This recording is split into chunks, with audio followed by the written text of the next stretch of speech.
What's up? What's up? It's the Arthur Moats Experience with Deke. I'm Arthur Moats, and that's my main man, Deke. What's good, dude? Man, you know, vibed out of my mind, living my life to the fullest. Cannot complain. How things on your end, man? Excellent. I like it, man. Feel refreshed. I feel like I ain't seen you in a minute, man. Yeah. It's been a little while. How was the Memorial Day weekend? It was good, man. It was good. Yeah. Kind of busy, but kind of chill at the same time. Pulled up on an event Friday. The kickoff Memorial weekend was when my people's over at Life's Works. So that was fun, you know, just being out in the community, getting that positive, you know, mojo to start the weekend off. So I needed that. That felt good. Then from there, was going to go out of town, decided not to. And then ultimately, man, we ended up vibing out, bro. Hit the pool up the other day. I think, was that Monday? Either Sunday or Monday, we hit the pool, you know. Nice. First, like, oh, it's officially the pool's open now. It's Memorial Day weekend. So we did that whole thing. So that was a vibe.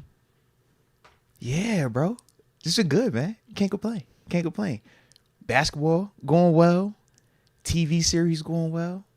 Life is going well, Deke. Life's going well right now. TV series. Did you catch up on something? Man, so, yeah. Me and wife, like I said, we was watching this one TV show called Saint X. We've been binging on that. It's been pretty dope. About a little island resort situation happens. A death or rape type concept, but then down the line, it's like a little girl that was a part of the situation is catching back up with the people. It's like a crazy little storyline. Good vibe. But I got to watch my Ratchet TV last night, Deke. I got Jersey to watch. Shore? No, I went Black Ink on them, Deke. I went Black Ink. I ain't tapped into the Ratchet TV in a while. It's been about a couple of months I've been watching Ratchet TV. But we watched some Ratchet TV last night. And so what's Black Ink? So it's about tattoo artists in New York City. Like the heart of it. I might need like to check Brooklyn, this out. Yeah. But it's like crazy because they all got their different personalities and everybody has, you know, they. But it's chaotic. It's fights, it's drinks, it's parties, it's tats, it's all type of nonsense on it. But I love it. It's funny you mentioned that because I got an Ink Master kick. Yeah. I literally watched the whole bro. season of it. Yeah. It was, I think, on repeat on MTV too. Bro. And I couldn't stop. I had to get a Paramount Seriously. Plus free trial to finish it. I'm serious. I'm being dead serious.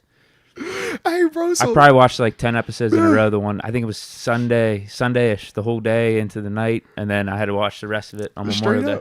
Crazy. No, and I see Rod Dollar, he was like, yo, Black Ink still comes on. I thought the same because their main guy, Caesar, who was the guy for like the first like 10 seasons that got in trouble last season, they cut it like in the middle of it, and it was like, yo, this is going to be it. There is no more Black Ink. But then they like essentially have went in a different direction with some of the other cast members, so I didn't even know that they came back, and then we just caught it last. I was like, "Yo, we back!"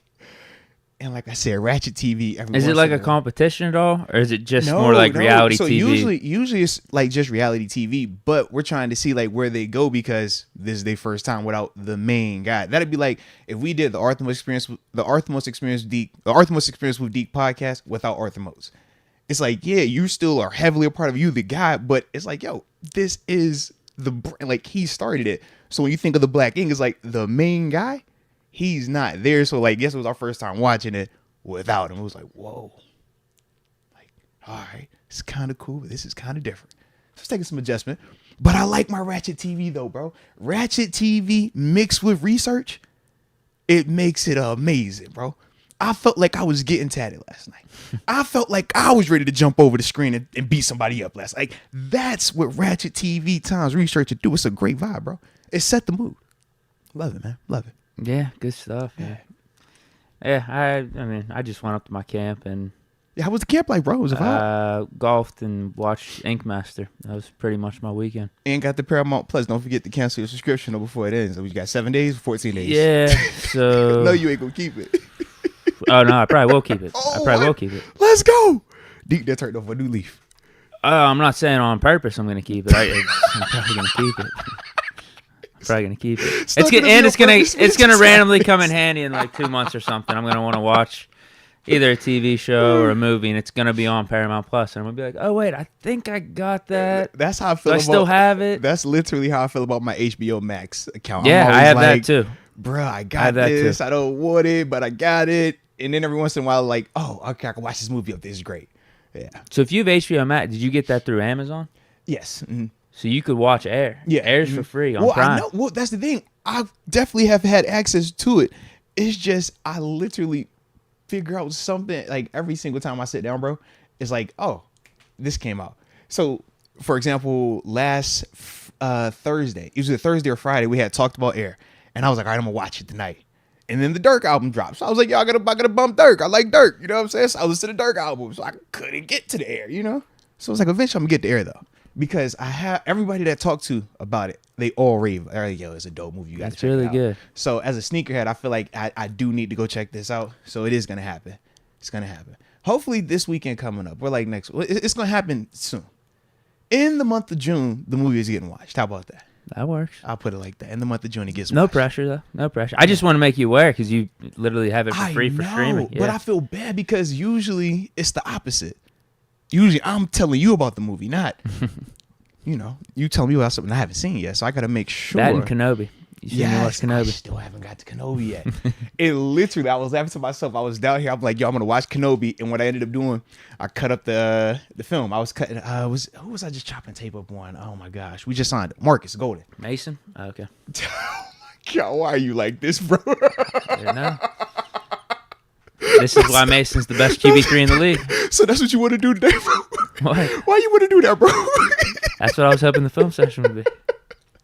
I was just trying to Get have the a people pumped we was about trying to this have QB a room. peaceful day, man. Why you want to come in here and choose that today, man? Of all the topics, we got plenty of topics, some surrounding the QB room, but we had to go the Mason route. Like, come on, bro. Like, dang, man. It wouldn't be bad to remind us of what he did. You know what? If the people want a Mason film session, I'll drop a Mason film session. Y'all know I don't do nothing except research, watch tape, and come down here and record with Deke. That's all I do, man. All right. So yeah, if y'all want the Mason, I had that Mason cut up looking fire. You know I can find some plays now. Y'all know I'll find some plays.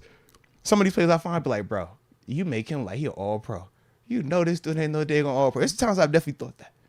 But it is what it is though, man. His best one is the Week 17 Browns game in 2020. That's the one you got to look. I think didn't he have 300 yards and 3 touchdowns? And he was going deep on the 2 times. Yeah. Yeah, the bomb to Claypool. I think that was on 4th down. No, absolutely. Claypool did the shotgun celebration. Yeah.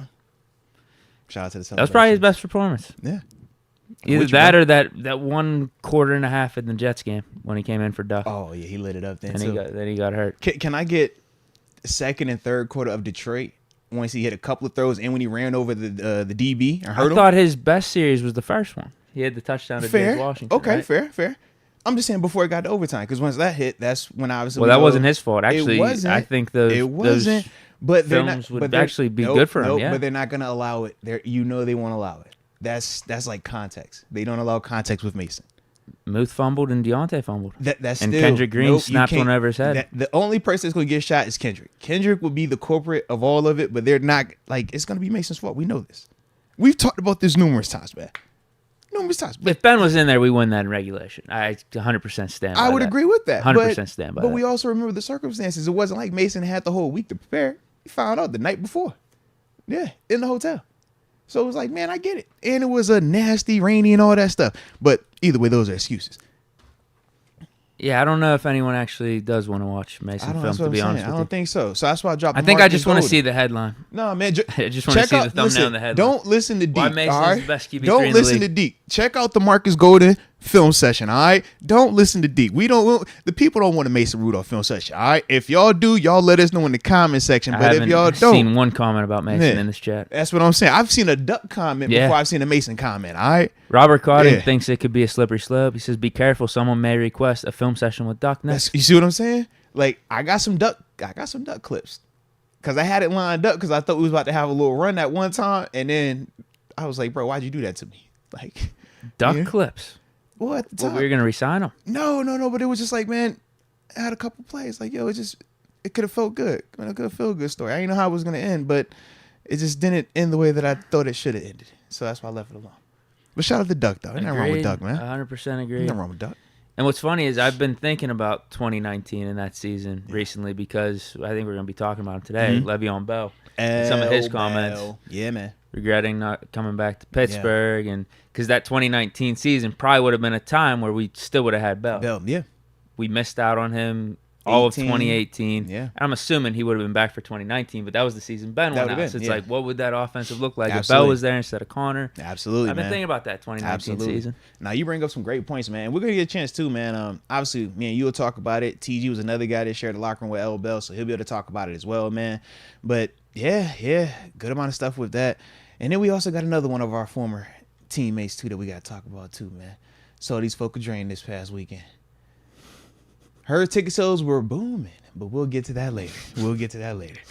But anywho, man, because we do have plenty we're going to talk about on the front end of this thing that I want me and Deke to get into before we get to TG at 4 o'clock. So let's start the show like how we always do. All right, y'all go ahead and hit them hit the like button on the front end. Subscribe to the channel if you have not done so. But more importantly, drop in the comment section where you are tuning in from.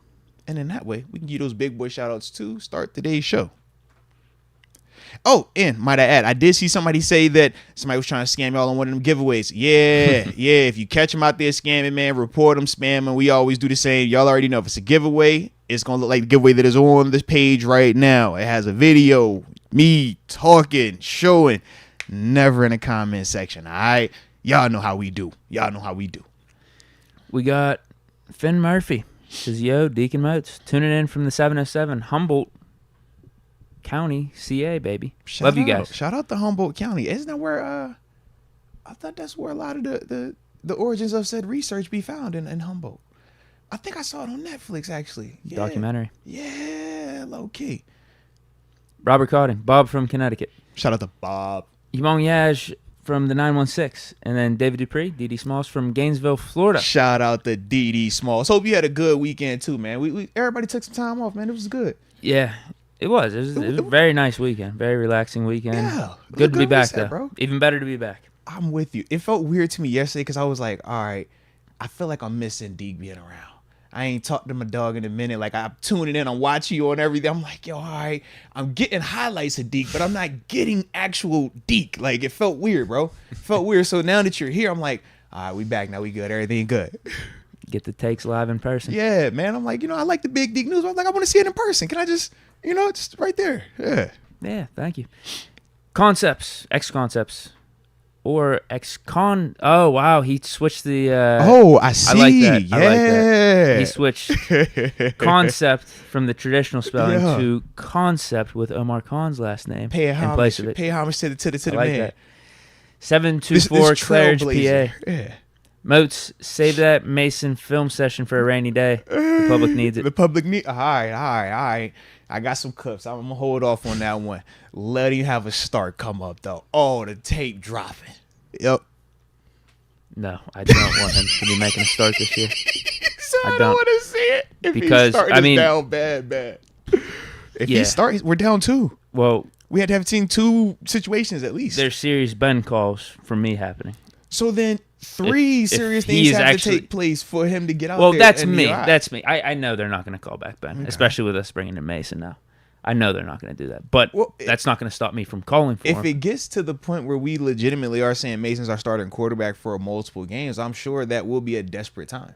And if it does become that, anything is on the table. So I don't think that the whole Ben, it would be completely far-fetched if it got to that. But I'm just saying, the scenario itself is a strenuous circumstance. Now, here's what I'll say. I can live with Mason for a few games. Okay. If it's the rest of the season, though, and we're going into the playoffs, that's when you call up the gunslinger.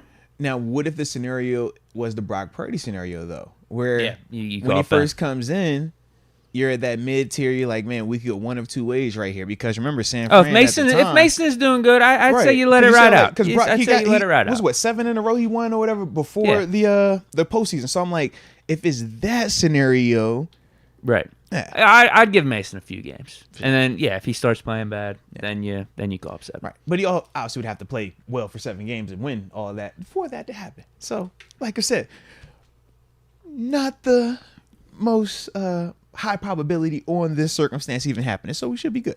It just sounded like there for a second you were good with Mason, getting some starts. Don't you do that. The film session numbers could go viral. Do it. You know what I mean? Every once in a while, I question, is it worth it for the channel? When we've had these talks, I'm like, it's certain topics I don't want to touch because I'm like, it's not worth it. That film session, though, I mean, if it took Mason getting a snap out there on a Sunday at 1 o'clock, I mean, I'm just saying, it can help the brand. Deke, it's team. No. How about Kenny and the team as is right now balling out? I think that'll help. That'll definitely help too. That'll definitely help. But if we had to take an alternative route, I'm just saying we got options here. Robert Godding says, if Mason is our QB, people would want Dobbs, Duck, etc.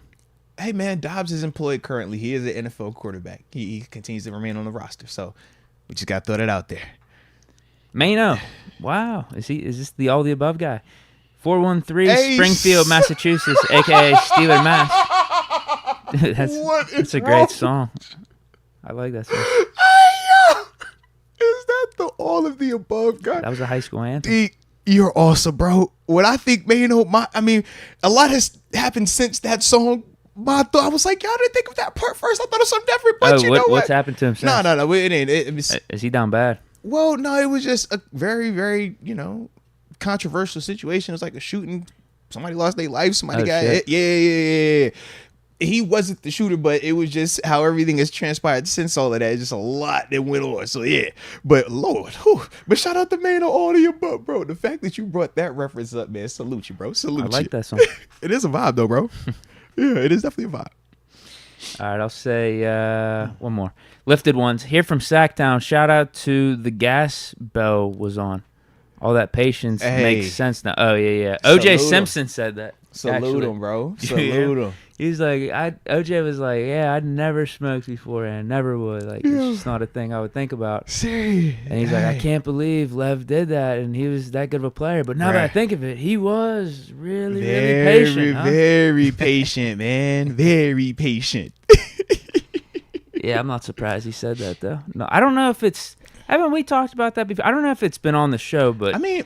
I've heard multiple times, like, players smoke before games. Do we want? Let's just hop into it. We can get into this first one real quick, man. While we tap in real quick. So obviously the homie L Bell was making his media rounds, man. Shout out to Kev and the homies over there, man. With was it Still Here podcast, if I remember correctly, right? Yeah. Yep, Still Here podcast, man. So salute them for that, man. But yeah, L Bell, man, he had multiple comments that we will talk about. But one of the headlines that came from his conversation was his marijuana usage before games. Said that he used it very frequently. In fact, he'd go out there, 150 on the ground, 2 touchdowns. You know what I'm saying? So to hear O.J. Simpson second that as well, I can definitely... No, O.J. said he didn't do it, but he said he could understand. He's like... Basically what he said was like why I didn't do it or why I'd be shocked for players to do it is because he's like, I feel like it would just slow you down so much out there. Mm-hmm. And you got to be decisive. You got to be going forward. But then that's when he said, he's like, think of Le'Veon's running style. Patient, he was really patient. Super patient, and it worked for him. Super patient, bro. Super patient. So I do love that. I would say this, though. When you think of marijuana, we obviously know the stigma with it, but we obviously also know how a lot of information has come from it, and just the overall perception of it has changed a lot since 2014 when he first got his suspension for marijuana usage and stuff like that, and everything that has come from that. But in terms of the things that we've talked about, in terms of like the benefits of it, we know pain relief is the first thing. So instead of you being heavy on the painkillers and all the other stuff that the NFL provides, if that's what was working for him at that time, I mean, I don't knock it. You know me now. It's like, yeah, man, I think you do that over them pills any day of the week just because of the health concerns or the lack thereof with the plant-based versus the pharmaceutical element of it, man. So I get that. But, no, it is crazy, though. It is definitely crazy when I think of L. Bell. I don't see why I would hurt him, though. I don't see why I would hurt him, bro. I could literally care less. Go out and perform. And he did that. I could care less. It's definitely not a PED. I don't put that in the PED category. I'm like, yo, it's a vibe, bro. Yeah. Yeah, I guess it's probably more prevalent than people think. Absolutely. I mean, yeah, we talked about it. Yeah, a lot of people, like, it is common. Not everybody does it, as y'all know. I told you, I didn't do it until I retired. So it's like, it's one of them things, like, not everybody is on that, but you're not surprised when you see people on it. And it's not, like I said, for us growing up in the culture that we've grown up in, and then even, like you said, being around it professionally, you just see it differently. Whereas we obviously know from a national standpoint, it's just different because you're dealing with a lot different demographics, a lot different, backgrounds and just perceptions surrounding marijuana. So I think that's why with him, it was always lightning rod, so to speak, when you talk marijuana. And even now, him bringing this up, it's like, whoa, he was doing what? It's like, yeah, but it ain't like to crazy, be honest with you, I can't even believe Yeah. this is a headline. Yeah. But because of me and you are more on this, side of, or this stance, or this side of the stance as it pertains to marijuana, whereas you talk older people, they might not feel like that. You think about when the war on drugs happened, or you think of just how when people say this is your brain on drugs, like the perception was always this is going to be negative, super bad, bad. So now that it's shifting for younger people, I think it's a lot easier for us to be like, yeah, we get that. We understand it. We see the benefits of it. Whereas for the older generation or just different backgrounds, they don't look at it like that. They still look at it as just the stigmas. Yeah, man, you can't do that. That's, so. I think it'd be different if he didn't perform and be one of the best running backs in the league. I'm like, bro, if that joint got you feeling loose, good, patient. If Devin Bush came out and said it, I think Devin, you gotta stop, bro. I think there'd be a much different reaction. Devin, what's going on, man? What's going on? Steeler Nation, or at least from me, maybe, or Dante Moncrief, perhaps, if he said, first season with the Steelers, I started smoking way before the games. We'd be like, oh, makes a lot of sense. I see it now. Oh, okay. I see the correlation. Yeah, I don't know. I don't think it's like that big of a deal. Yeah, man, I'm with you, bro. I'm with you. Yeah. I'm sure Bell's not the only one. Martavis was far cooking from folk. Martavis was cooking folk. That's what I do know. And if y'all act like that, we was like, yo, he can't do it because of that, I'm like, nah. And if you think it was just because of that, I'm like, nah. During that time, like, he was just nice. So, yeah, like, I don't have an issue with it, man. Did you want to talk anything else about Bell? Though. I did, man. Because obviously we're going to dive into it a lot more, even when TG comes on as well. But, yeah, I did want to talk about it initially, though, man, because we obviously heard some of those comments, more so surrounding why he was leaving. And it was actually funny, man, him having his comments. And then I don't know if you saw Arthur Mallette and some of the posts that he was having, how people were kind of, making a deal about that. But it really just stems back to the business side of football and how everybody has handled it. When you talk L. Bell, you hear him talk about what he thought was deemed as petty by him in terms of forcing the out because they wouldn't come down on some of the guarantees. And he's like, man, I'm doing all this for you. You won't even budge on these type of things. So it ultimately makes you start to resent that team in negotiations. Y'all have heard me talk about this before and I like laugh about it, but I'm like, that really does, when you're in them negotiations, man, it will make you be like, yo, I hate this team. I hate this organization. I hate everybody that it represents management, because that is the stuff that really goes on. And you're like, you telling me I'm valuable. You telling me that you need me and I'm producing and you're playing me. But at the same time, behind closed doors, you're telling me I'm not going to pay you. I don't need you. I can go draft another guy. I can go sign another guy. So with all of that, man, it just, at times it gets personal.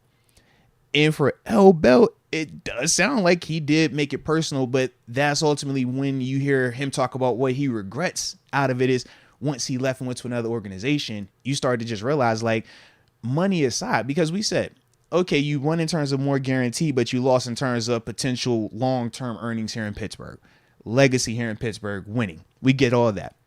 But just in the simple fact of when you go to that next organization, and he talked about Adam Gase. It's like, bro, it took me 3 weeks to realize, like, yo, the head coach matters. I'm there with Adam Gase and like, yo, this isn't it.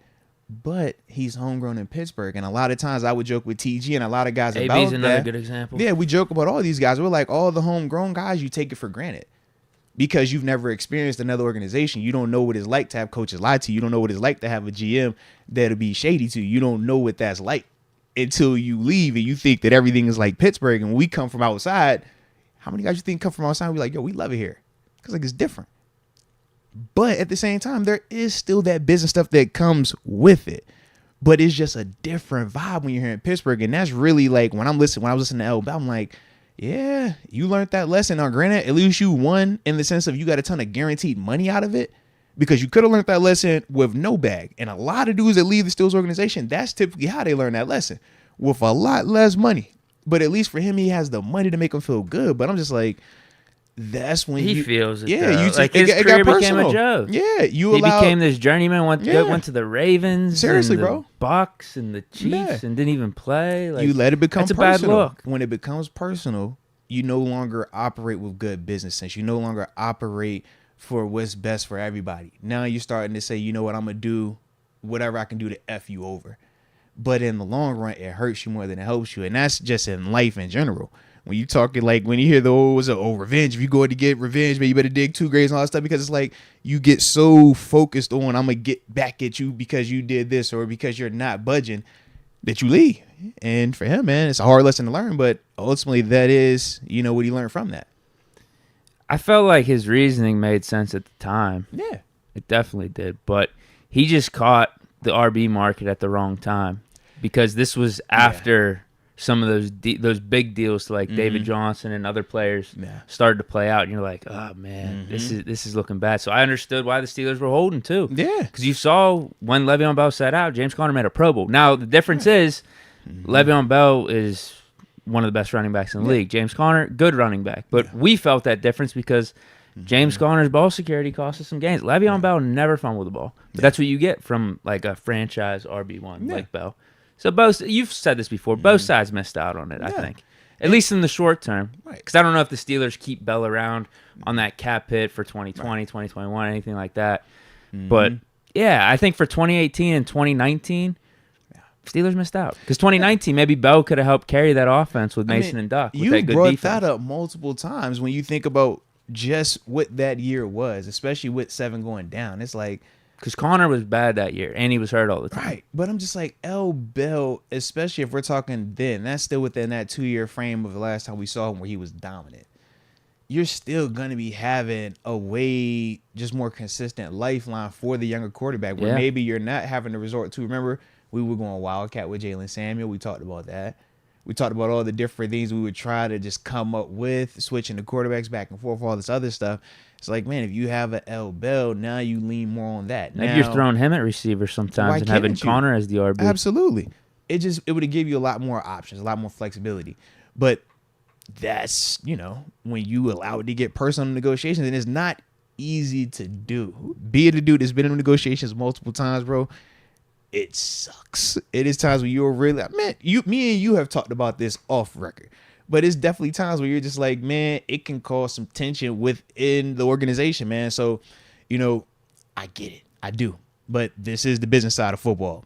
And, you know, just a part of it. But I do like the fact that he's at a good place now where he's actually able to talk about it. Because a lot of people, man, it takes them a long time. It takes them a long time to finally be able to come to grasp and publicly say these things. Because, yeah, amongst your guys, you could talk about this because we get that side of it. When you speak publicly, not everybody, especially from a fan perspective, is going to empathize with the business side. A lot of them just solely focus on, well, man, you could have won this. You could have been the greatest, this and that. And it's like, yeah, but context does matter. And I think for him to even be cool with even talking about it, like I said, man, I like that for him, man. I did want to ask you, though, because he also said that he still got some juice left in them legs. He want to show you what's up. Can he get a preseason game? What's that? He ain't asked for no regular season game. He said, can I get a preseason? We got 90 of them rosters, 90 of them roster spots. Okay? We got 3 preseason games. He just won 1. He just want to show you that he got a little, just a little bit. He said he's faster than ever. Well, he's in boxing shape. He's probably in better shape now than he was as a player. No, he's not coming back. Not for a preseason game. We didn't say for a contract. We didn't say a season. He said, I want a preseason game. He's RB3 if he does, but he said he's not trying to move. He just simply said, I want to show you that I still can. He didn't say he wants to be the guy. He just actually that I still can be the guy. Leave that era in that era.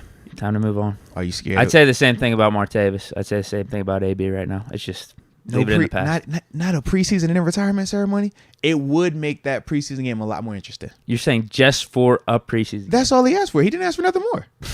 Am I missing something here? No, we're not doing that. Verbatim, he said, I would like just 1 preseason game just to show you that I can still do it, and then I want to retire as a Steeler. No, that's even worse. No. Why not? You don't want the tease? No. I just think it's stupid. It's not about the Steelers anymore. It's about the Lev Bell show. Like, let me come back. It's his farewell swan song, and then he's gonna retire. It's just a show. It's like an entertainment show. We're trying to get ready for a season here. We're trying to take things seriously. What if 7 said he wanted to do it? No, preseason throws? No. No. It's a preseason game. No. You don't even watch preseason like that. No, we're getting. Oh no, I have been. For I know sure. you Over have these been last now. few years. I'm with you, but it's preseason. It's preseason, though. It's preseason. Are we watching the fourth quarter with like the last 2 minutes of the game? I am. Yeah, dude, I am these days. I am. But that's what I'm saying. Like, that's an outlier. That's what I'm saying. Not a lot of people are. So that's the perfect time. No, because people then will watch. So what's wrong with that? No, this is about the Steelers. You hear the mentality of all these guys in the locker room right now. It's about the team. It's about the Steelers. 90 seconds of the game. It's the last 90 seconds of preseason game number 3, the third preseason game. You know who get in touch in the third preseason game. In the last 90 seconds of that game, bro. You know. Let up. Just get 2 touches. Nope. I guarantee it. That if he got 3 touches, he probably get you about 30 yards. No, this is about the 2023 Steelers, not Elbow coming in and trying to put on a show in the preseason and get the recognition and whatnot. Now, he deserves recognition. He could go to the Hall of Honor. We're not doing it this way. We're not doing it getting a couple carries in a preseason game. Why not? This is to get you back in the good graces. No, that doesn't do it at all. No. Nah, he's in the good graces. Hell, AB's in the good graces. I just don't know if the organization feels that way. But that's what we're saying for the organization. AB just can't stay out of the headlines. But so he might never be in the Hall of Honor. I think Bell should. If Elbow get a preseason touch or 2, it's going to help the ticket sales for that preseason game. It's going to help the TV market because a lot of people are going to watch. We only got one at home this year. Exactly. It's the Bills game. You know. You know what? He'll go on the road. Go on the road. All right, you know what? No. We want Bell to go off against the Bills. No, chill out. We did not say that. That would be a good show. In fact, I'm with you. Don't even put him out there. All right, if you're not gonna play on the road, because I want to see your game travel. That's what I want to see. If L Bell's game can travel, that's what I'm looking for. I don't want to see it in Pittsburgh. I already know what it looks like in Pittsburgh. I wouldn't mind seeing L Bell put some juke moves on some Bills players. We ain't got to see all that, man. We ain't got to see all that. Absolutely not. Absolutely not. No, but in general, I am against the Le'Veon Bell comeback attempt. Yeah. Hall of Honor, yes, for sure. Recognition, fine with that. Yeah. It's just unfortunate for both sides, I think, how everything played out with his, not dismissal, his departure from the Steelers. It's unfortunate. It's what it is, but it was business. Like, Bell wanted money. Yeah. And the Steelers didn't want to pay a running back, lock him in like long term. Give him big time guarantees, which I don't blame him for either. No, absolutely, man. Like I said, man, it makes a ton of sense. Both sides, I get it. I just think for L. Bell, it got personal, and that's the part where you always lose against the house, man. Because like you said, you bring in a James Conner, he got a Pro Bowl. Then after that, you draft a Najee Harris. We're like, bro, we're good. Just like that. That's the house, though. Whereas the player, now, I mean, you done bounce here. So, you know. He had it made. You had a Hall of Fame quarterback. You had a great offensive line. You had an awesome coach. It's a great organization. You had a great running mate. Probably the best RB duo in the league. RB receiver duo. Yeah, absolutely. AB and Lev Bell. But you hit it, man. When you said a great organization, like I said, it changes when you're talking to the organization in those negotiations. That's when them conversations is just, if you could hear how they actually, it'll probably be different for you, because as a fan, a lot of fans, we know it's more so what's better for the team. I'll take a pay cut. Yeah, it's just one of them things, man. It's just one of them things, man. X Concepts is bringing up L. Bell's performance against the Bills in the snow. I was there. You know what time it was, bro. Hey, we weren't tripping. In fact, I was over there like kill them all. But you gotta think that was a different vibe back then. You feel me? Yeah, they hadn't made the grand shift organizationally up there either. So I could understand L. Bell's feelings. Were you staring down the front office boxes? I could understand Arthur Mallette's feelings. You know what I mean? It's certain people, when they make comments, I'm like, oh, my briggity brother, don't you trip now, okay? You are not alone with that feeling. I, too, have shared in those feelings. You just don't put them out there publicly, okay? You just give us some time, and then you understand this is business. And once you understand that this is business and you take the personal out of it, it'll just make it a lot easier on you, man. But that is a tough concept, man. This can't be real. X Concepts brings up this now, too. Mm-hmm. Yo, Deke, did you see AB recruiting Big Ben to the Albany Empire? I did not see that. We're going to talk about it. He's recruiting a quarterback. Newton. Yeah, I didn't see that yet, though. There's no way. That would be funny, though. I would tune in for that game. I'm not seeing anything. Yeah. Not on Google, at least. I could dig deeper. I don't think it's there yet, bro. but I I don't either. I mean, Ben's not yet. accepting. Yeah. There's no way. I mean, why would he? He don't need that. Was there anything else from that Bell interview? No, man. But that was, like I said, the big thing for me, man, when I thought of just the L Bell scenario, man. And that's what it do. If you was gonna let him get it, if you was open for him getting a touch or not. So now that I know you're not open for him getting a touch, leave that air in that air. I was open for the entertainment of a final preseason game, fourth quarter, but it has to be with less than 5 minutes, because the reason why I say that is this, man. In all seriousness, the dudes that are on the roster right now, they are competing for their jobs, their NFL livelihoods. And this is make or break time for some of them dudes in that fourth preseason game, man. I know I didn't save my job in the fourth preseason game. I didn't took a job in the fourth preseason game. So it's like you don't want to discredit or cheapen that opportunity for them dudes. But, man, like I said, man, I like L Bell. It was fun to be in the locker room with. I'm a dude. So I'm all for seeing 2-6 come out there and ring the bell one more time. And, yes, he would rock the 2-6. It'd be just 2-2-6s out there. But he's going to have his 2-6 on, and he playing offense. So I don't know what you got to do with the other 2-6. But, yeah, if he come out, he play, he can get his 2-6. Yeah, I'd be for that, but I don't know how much he cares because he's been rocking a bunch of random numbers. You got to chill when you're doing that. Was he like number 6 or something with the I don't even Bucks? remember. Was he 17 with the Ravens? What was his? What did he have in Kansas City? I think he was 26. 26 there. back in Kansas City. Yeah, there in the Jets. Right. We just leave that one alone. I just only envision 26 black and gold ring the bell, color rush, sleeve, mismatched gloves. I mean, when he first rocked the mismatched gloves, I'm like, I don't know if I can go with this, man. I'm too matchy. Then it was like, you make it look cool when you make it look cool. You want me to hit these supers? Yeah, let's hit the supers. I was about to say, do I want to get to this next one real quick? But yeah, we hit these supers. Fish Momentum, Moats and Deke, how are you? I'm at the office. Shout out to Official Momentum, and shout out to the office as well. Also says, Ambition Live, 4th of July at Mount Lebanon Park, 7 p.m. Turn up. 4th of July, man. It's going to be a little Independence Day party. Little Independence Day show. I like it. Fish Momentum says, ask TG who's our MVP. Ask him about Ambition as well. Who's our MVP? Like for the Steelers? All right. I think that's what he's wondering. Okay. Right now, it's got to be TJ, right? Sure. I don't see why not. I don't know. Got to be. I ain't hating it. If Kenny balls out this year, it'd probably go to him. Quarterback's important. You need a quarterback.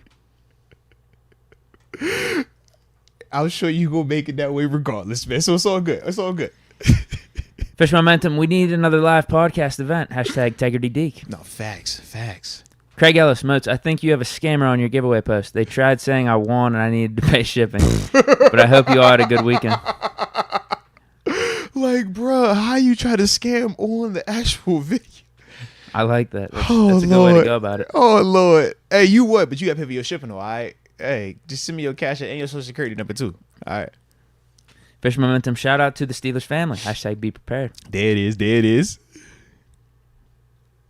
It also says Ambition Live at the Craft House. He's got a busy July. July 21st, 2023. Hashtag free show, 8 p.m. Double booking it. I see what's happening. Yeah. And then he says 3 months. Prayers up. Hashtag Jack Maurice Myers Jr. No, facts, man. Big facts. R. Barley 18. Love Deke's shots at QBs like Mason, Kirk, Mitch, etc., who all outperformed Kenny to date, yet Kenny is elite. Show this man how to watch film, please, Moats. Hey, yo, you gotta chill, bro. You gotta chill. I've been very complimentary of Mitch, actually, recently. No, we was talking about the Kirk part, actually. You didn't say that. Yeah.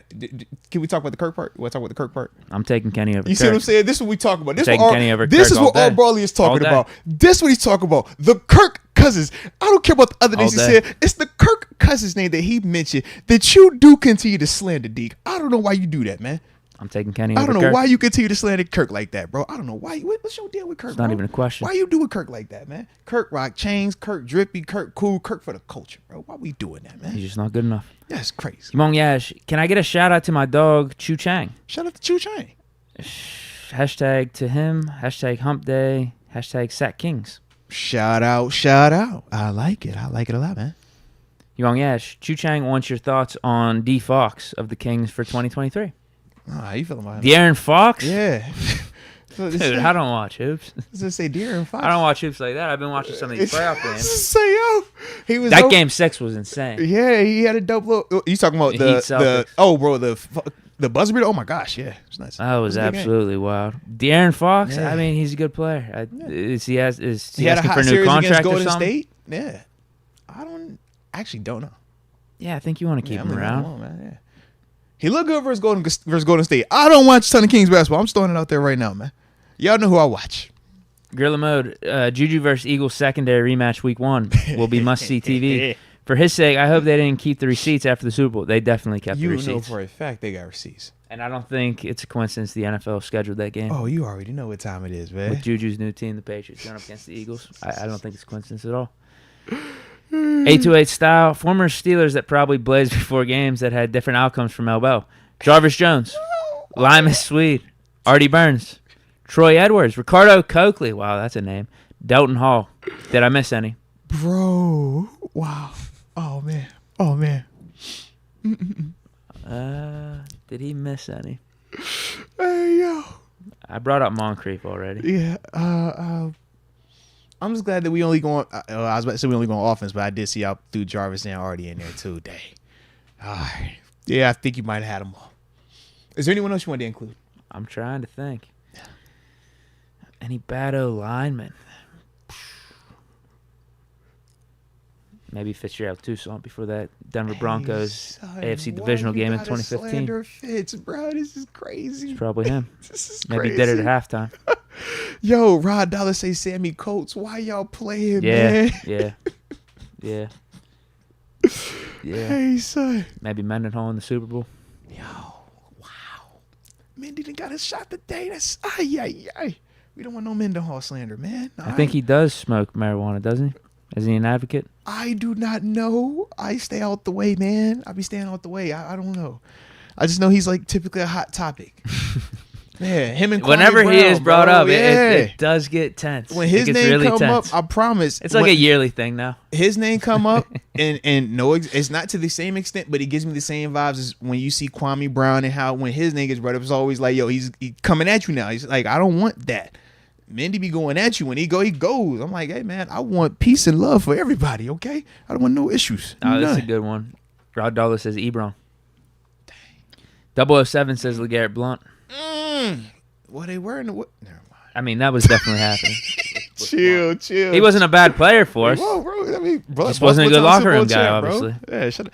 And the thing, let's that talk. One game, didn't him and Bell go off for 100? About it? Can we talk about it? Yeah, he's not a good locker room guy. Not a good locker room guy. I don't agree with.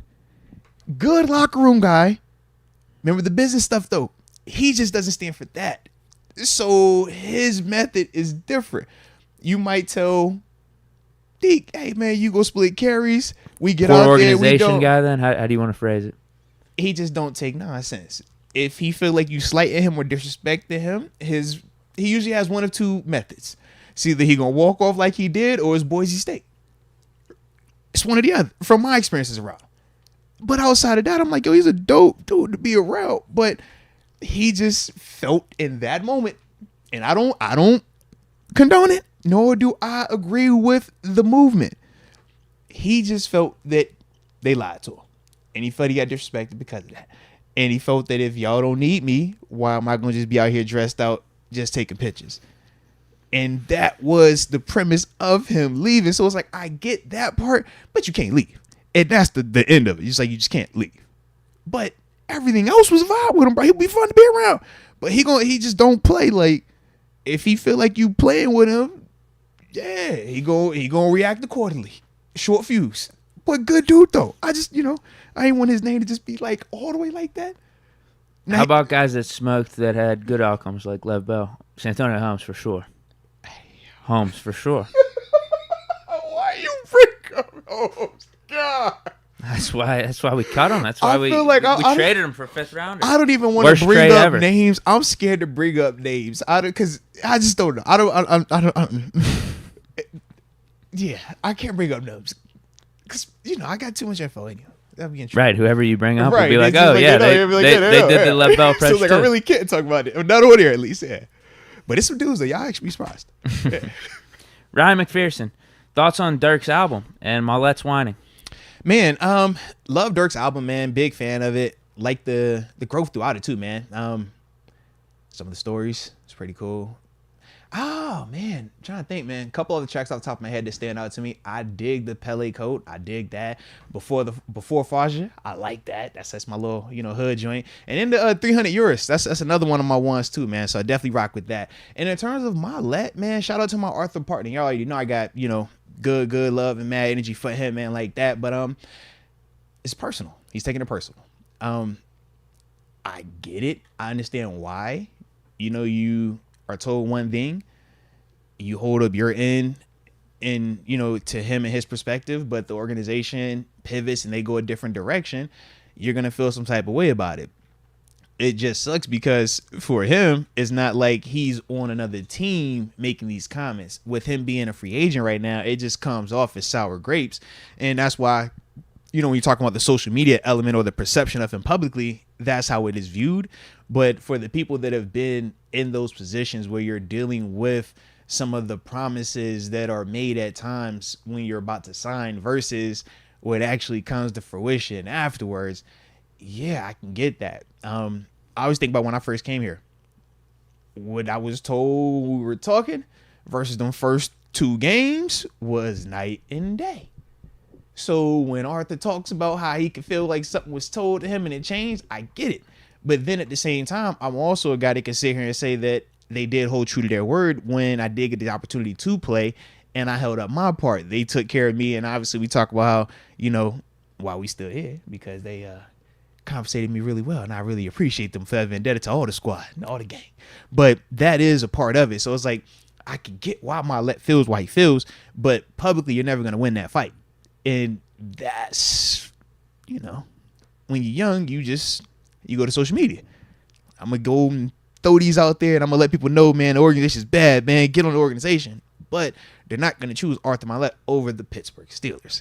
And that's the part that a lot of us, when we're players and we're young like that, we don't fully understand that concept. We think like, man, if I'm pissed off enough and I just start spilling secrets, like it'll tear that down to build me up. And it's like, nah, it ain't. It just make you kind of look like your feelings are hurt.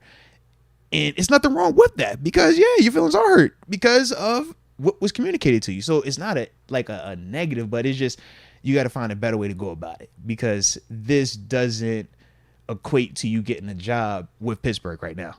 And if you tread the wrong way and you make too many of these comments, it'll make you radioactive where other teams won't want to touch you either because now they say, well, hey, if he get pissed off or it don't go the way that he goes and voices his issue on social media, creates a distraction. We don't want that if you're not this caliber. You know what I mean? If you're not in that, I'm top 5 best player on my team at the NFL level, if you're not in that range, you ain't got a lot of room for distractions. Like, that's just the reality of it, man. So I think when I think of Mallette and his situation right now, what he was posting and stuff, I kind of look at it like that. Yeah, because I don't think we know exactly how all that went down. I know we brought in Shannon Sullivan, but then there's reports that a few weeks after Mallette asked for his release, but we don't know if there was any negotiations between Mallette and the Steelers going on. In terms of like, I'm sure just Mallette started to feel expendable, right? Just in general. And then for him to make the comments right now, I'm with you. Like, you have every right to feel that way, but at the end of the day, it is business. Yeah. Because if you are expecting fans to like turn on the Steelers, that ain't happening. Because we just look at it like the Steelers are trying to get better. That's it. One way or another, whether it's through cap savings or improving a position group, there's multiple ways to get better. The house always wins. The house always wins. Troy, and I like Mallette too. I do. Debo, Law Dog. We could go down the list, man. You name who you want to name. You play here long enough, man. Eventually, they'll move on. They'll replace it, and then the band keeps going. You know what I'm saying? Like, it doesn't stop. And it's like, man, no offense to Mallette, but he's not even in that category of names that we just named right there. So, yeah, they definitely not going to choose you over the team. Yeah. Yeah. Christian Manzi, Moats, you should love this finals. A team you were a fan of about 10 years ago, and a team you'll be a fan of in a few years when LeBron goes there. Hey, man, I already told you, I like the Nuggets. The Nuggets are a good team. Shout out to the Heat, though, man. It is kind of cool, man, seeing them get back out there. Jimmy Buckets, bro. That series got very, very interesting. The fact that it went from 0-3 to tied up, but everything held true. The law of averages. Jimmy Buckets turned back into what he needed to be, and Jason Tatum turned back into Devin Booker. So that worked out well, and everything worked out well. I thought it was good. Now, he did get hurt early on in that game. Yeah, that's cool. Mm-hmm. We're going to bring up his rolling his ankle. Jimmy Buckets rolled his ankle before, too. Everybody didn't got hurt. You still got a ball. You played 42 minutes, man. That's kind of how I look at it. So you're not wrong. I mean, I do think him getting hurt affected things, though. Like, I think it took the wind out of the team sails, too. Like, I think it did. Nah, Heat won. They were a better team. They were a better team, at least in that series. I think the Celtics had way more talent.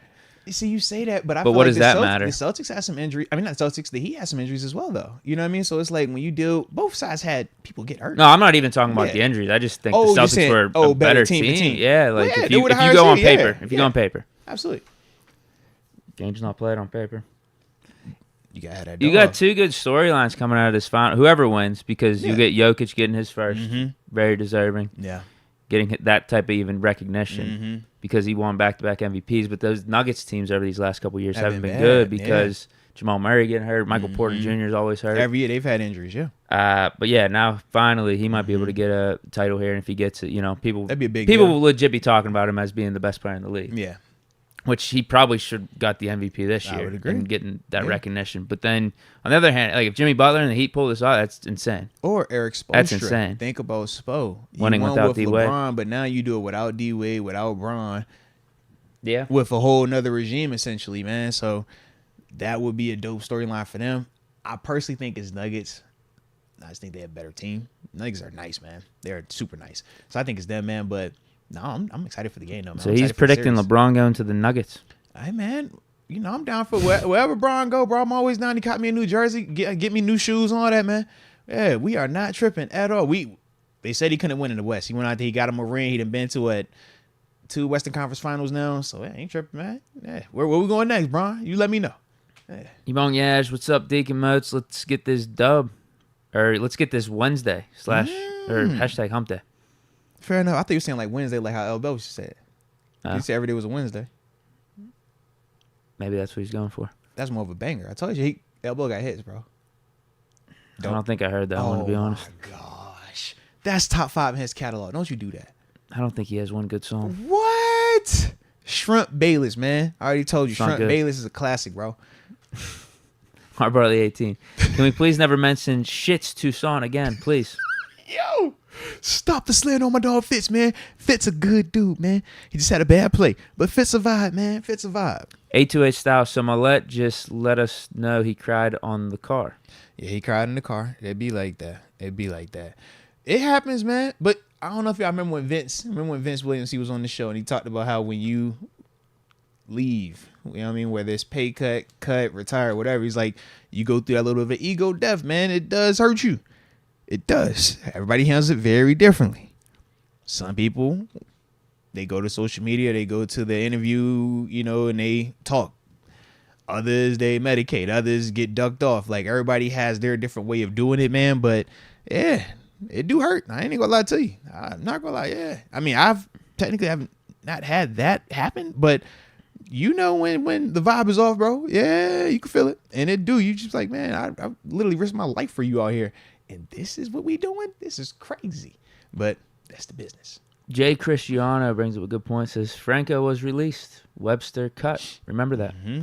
Seriously, man.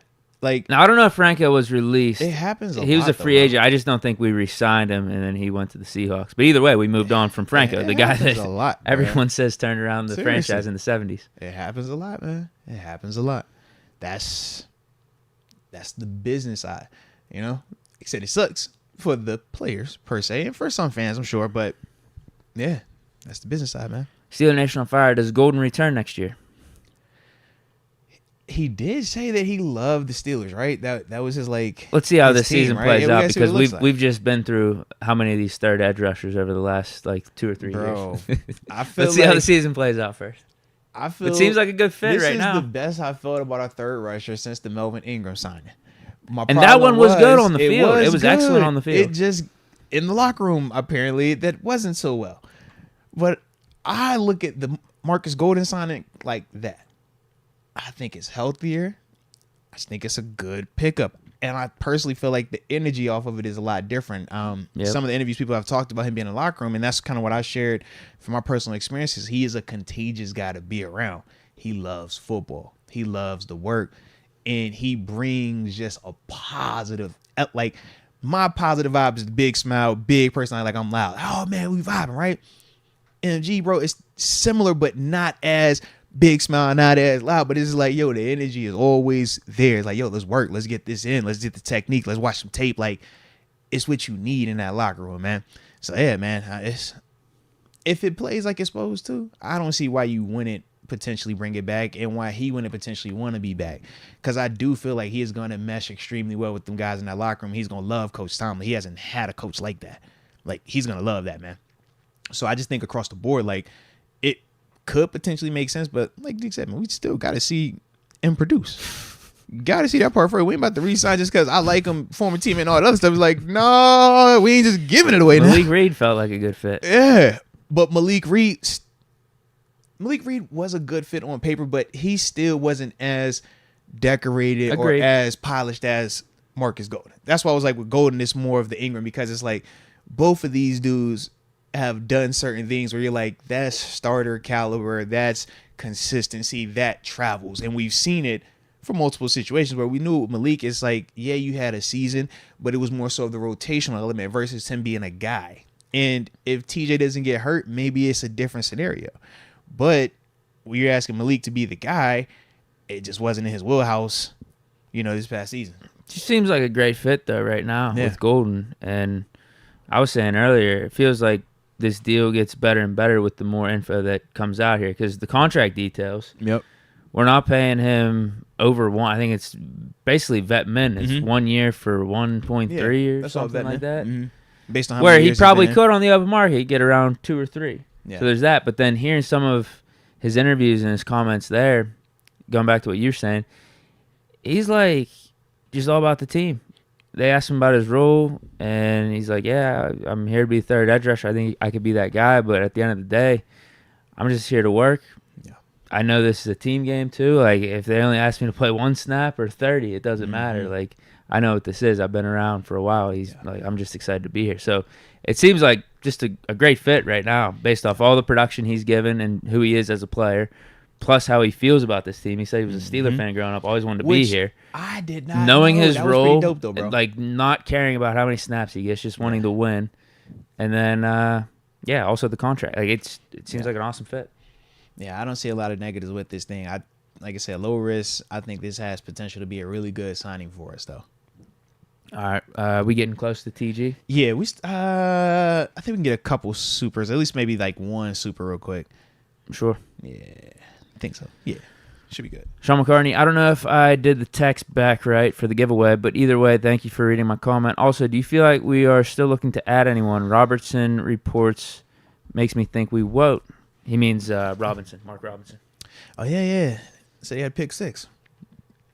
Receiver ran the wrong route. Good for Mark Robinson. That's a good way to build the confidence. Oh, my God. Said he ran the wrong route. It's probably Gunner. Why are you like this, bro? It's probably Gunner hit off his head or something. Oh, my gosh. I mean, Mark did say that it was assignment football. Said he, dropped into where he's supposed to drop, read his keys, and just made a play on the ball when it was Kane, when it presented to him. That's what he said. That's all he said. But I was like, oh, pick 6. I'm like, dang, all right, yo, Mark. Like, yeah, I like the comment. Like, okay, who was the quarterback there, bro? Who'd you get off for, man? Who was the guy? Who was the victim? Kenny Pickett. I said, God dang, man, come on, man. You could have left that out, bro. You didn't have to put the quarterback name in there. That's what made the headline. Golly. It's not as cool of a headline if it's Mark Robinson pick 6 Mason Rudolph. I know. It would have just felt better, though. I just didn't like the fact that he was kidding. I'm like, dang, we don't need that one. No, not that one. Anybody but that one. Yeah. Could have been Mitch. Would have still been a dope headline. He brings up a good point, though. I feel like as more and more time goes on, the Steelers are really going to give Mark Robinson a chance for this inside linebacker 3. And then if it doesn't work out in training camp, doesn't work out in preseason, then we get a Quan or Reuben Foster or someone in free agency. Well, I think that works for multiple parties. If the reports, when you talk about Quan coming in, we talked about how typically if a guy comes in, there is an offer made. If his issue was money and that's the holdup, well, this buys the Steelers time. And it's the risk that Quan is taking because if Mark can show, he continues to do stuff like this, well, now whatever that potential number was from an offer perspective, now that potentially comes off the table. Come training camp, come regular season. If I've already seen Mark Robinson running around making plays, getting pick sixes on KP8 and other quarterbacks, you know what I'm saying? Because like I said, if it was Mitch and Mason, we ain't tripping. If it was Tanner Morgan, we ain't tripping. But because it was Kenny. Was Kenny doing like improv or something? Was he doing a little like acting job? I don't know. Oh, this is my time to act like a Mason. I don't know. All I know is when I got to that last line of the article and it was like, and Kenny was the quarterback. I'm like, no, that's all I know. Okay, that's all I know. That's all I know. So, but I do like I do like it though for Mark though because the physicality is there. We know that. We know the effort is there. We've seen that. We know that he is a playmaker. We saw when we cut the tape on, watched him in that Ravens game. We did the film sessions off of him. The big thing in terms of when I look at Mark and I say where you improve at, we talk about coverage, but more so to me is just his eyes, understanding what he is supposed to be seeing. So instead of him running 3 steps and then having to stop and go back the other direction and then go all the way hard to make this play, man, just line up over there, Like, just take the right step in the first step or see the right thing, make the right read because you're not always going to be able to recover. And that's one of the things that when I watch him, I say that's how you improve. So if he's able to, based on what he said, just simply dropping into his coverage, seeing what he's supposed to see and that ball coming where it's supposed to go, that is very promising because that was something that I do feel like he needed to improve upon based off what he was doing last year in the regular season, not the preseason games, the regular season games. That's something that he could be getting better at. So, hated it was Kenny, but I do like the fact that that is growth from him. Because we keep talking about these athletic linebackers, and Mark Robinson is very athletic. Oh, without the a doubt, difference between him and someone like Isaiah Simmons or Reuben Foster, I just think is probably the smoothness and fluidity in how he moves. So I don't know if he still would be the best cover guy like man to man, but if he does improve on it, like you're saying, maybe the need is there less and less as time goes on. I just wonder, is Mark Robinson more of a higher or more of a Landon Roberts type than he is the Isaiah Simmons type, the Reuben Foster type that are really like you talk about, like these guys are almost like big safety, so to speak. Maybe he could be, how Vince, you were saying whenever he was in on passing situations, he would know how to use his leverage and stuff. But I think even in coverage, definitely just being smart with it. Yeah. Now, if Mark Robinson can get to that point, I think he's more athletic than Vince. He absolutely is. But that's when we said the eyes part and the knowing what you're supposed to see part, that's what I'm referring to with that. Because you're not always going to be able to make up and catch up with these dudes. So if he can get that part, though, in terms of just knowing what he's supposed to be doing and understanding when to be patient and when to run fast, that's the other part. Because everybody just sees, you're 4-3, just run fast the whole time. Coverage is not about running fast the whole time. You got to be able to read these guys' body language. You got to tempo with them, understand when your leverage is and things like that. So to me, if he can get that better, that helps him out a long way. That'll definitely make this a lot more interesting, and it just will give us another option. And that's the thing. It's like, okay, if you don't have the main guy, you just want multiple things that you could throw at it. Multiple ways that, okay, if you attack me this way, I can go here. If you attack me that way, I can go this way. Okay, if you come in here, I got this. So there's nothing wrong with it, baby. I like it a lot, man. I like it a lot. All right, we hitting up TG. All right, let's see. I text him. Hopefully he ain't saying this thing, huh? Yeah, he will. All right, because we do got plenty to talk about. We got to talk about his boy too, man. We definitely got to talk about his boy. Y'all hit that like button one time, man, as we get ready to call TG. Hit that like button one time for the culture. One time. I think I just turned it on too. All right. Let's see if the homie picks up on the first ring.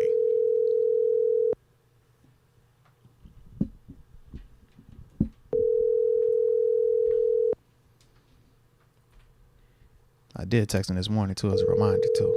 Just throwing it out there. Come on, T Jizzle, don't you do this today.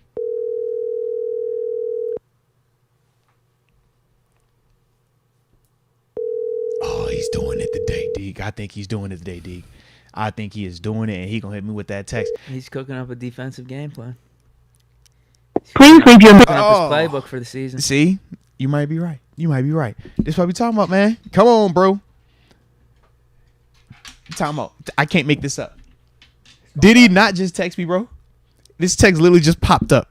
4:05. I can't make bro. What are we talking about? What are we talking? This is TG for you guys, ladies and gentlemen. CG. What TG do? How you gonna text me? Okay. As I'm calling you. Ew. Oh. You had I was talking about you. And you was even on the phone. I didn't even know that. So perfect time.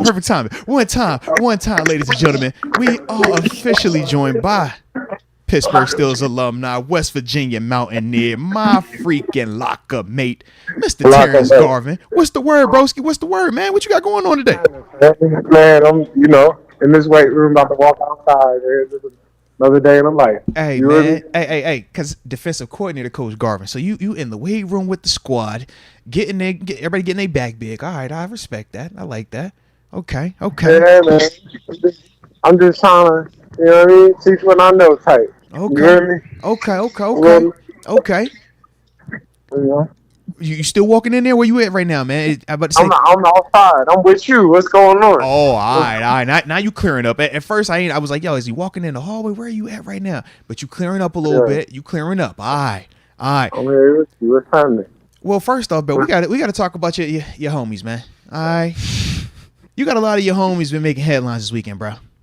Now, me and you, we talked a little bit on Locker Mates. Episode just dropped. Yeah. Y'all check that out. But, man, we got to hear from you directly on this live right now, bro.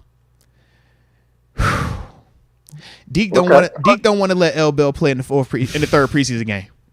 I think L. Bell should. He don't want to let him play. I think L. Bell should play in the third preseason game, man. I think to me, I think he's hard for asking for a preseason game. I know what TG's thinking here, actually, before he even says anything. Because we're losing him right now. We're losing his connection. But I know what TG's thinking with this Bell playing in a preseason. Y'all can't hear me? I can hear you now. Yeah. Don't move. You good. Don't move. You're good. Y'all can't hear me? Yeah. I'm in the cut. Oh, yeah. You clear now. So Deke said he don't want to play, though. Yeah. No, leave that air in that air. It's over. I want him to get recognition, though. He should be in the Hall of Honor. He's deserving. You think is he a Ring of Honor guy? Yeah. I think so. Is he? What you think? Did he have enough years for that? I'm curious to know kind of like what's the. They said you need 3 years. They call it the Kevin Green ring. You need 3 years. Then I think he's Ring of Honor for sure. I definitely do. I think he is. Yeah. I think he is. I think he's one of the better Steeler backs. I think he is for sure. I think it would be dope for him to get a preseason game. I don't know if he'll get it, but I think he's taking the right approach, asking for a preseason game and not like, a week 1, week 2 game. Like, he's like, just let me get a preseason. Let me get a couple more carries. Hey, so TG, I said, man, give my man the fourth quarter of the third preseason game with a minute, 2 minutes left, and just feed him. But he don't have no TG. Does it got to be a home game though? It has to be a home. No. That's against the Bills. No. That's the disclaimer. It needs to be on the road this year. It has to be a home game. It has to be. All right. So we flirt with regular season then. Okay, it has to be regular season. If it's not a home game, it don't work. It has to be a home game. The preseason doesn't line up for us home game wise this year, so it ain't really gonna work. I think it lines up. They got a home game somewhere. No. We'll do it next year. We could do it next year. We can't do that. It's just a bad. I don't like how it matches up the calendar. It's it throws off this year. They got the Bills. Chill out. They got out. Just chill out. You're doing a lot, man. Don't do that. They got out of Bills. Why you want? It's that second preseason. So you want to bring them up in here? Why you want to do that today? They gotta be that. That's crazy. Then he should get a ceremony similar to what Ben got, man. He should be able to walk around the stadium, take a couple minutes. You're going too far here.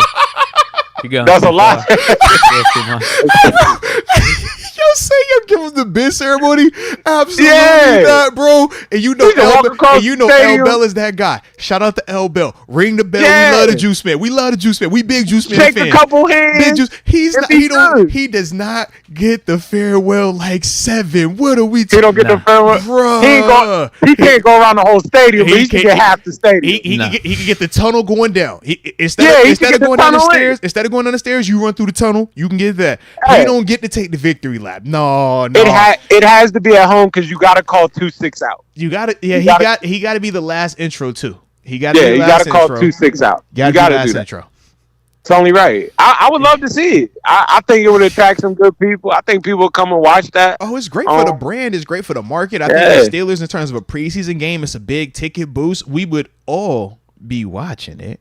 Yeah, I think that makes sports and everything. People would love to see it. I mean, and he said he want to prove he still has it. That's the other part. And don't let him cause some controversy and break one. Then we got a problem. Well, this was the side story that TG's trying to concoct up here because I think he wants to see Bell, and if he still has it, just so it could open him up to trade Najee. Oh my and then the God. backfield I mean, you could gotta be Bell think. and Warren. But you got to think, bro. I think that's what he's thinking. All seriousness, L Bell to me is like Ben to you. You with me? No, I'm with you on that. Like L That's Bell L. to Bell, me yeah, is like we love L Bell. L Bell's like L. Bell's I your love favorite L. player Bell. all the time. L Bell. I was there. I was there the day he was Cleveland. I remember it was about 12:48 at the time when he got a 24 power. He cut it back to the left. He hit Buddy with the one shoe. Don't forget the shoe. Come on, he gave Buddy the dead leg. Then he gave another Buddy the dead leg. Then he got down the sideline and he did a flip into the end zone. With the and sock Vince showing. Williams looked at me and was like, "He's a star now." Yeah. I looked at Vince. I looked out. Come on, I can detail my work. That's I looked 2014. at Vince. I was like, "Bro, that's Pro Bowl type." Facts. He was like, "No, he's no longer going to be our friend. That's an all pro guy now." Facts. He's not hanging with y'all. Facts. Come on. Facts. I remember him running off with his hands up, running in the back It of was the a end wrap, zone. bruh. If you know, you know. The celebration started to jump off. Absolutely. Come on. AB cooking up Joe Hayden. Shout out to Joe, but he cooked them I that was day at that too. game. Yeah, that's we all Come sponsored. on. Yeah, bro, that's the first. That's when AB jumped and did the kick. Absolutely. I'm standing next to AB during the kick. I'm like, bro, what was that? You said cut back. Why you cut back, bro? Just follow your I block. told It's him to cut touchdown, back. bro. I It's had a touch- another body it's a laid tou- out. It's a touchdown if he just cut back. He won. I said, all you gotta do is cut, and all you gotta do is cut, and we're all good. That's it. You would have saved. You would have helped a lot of people.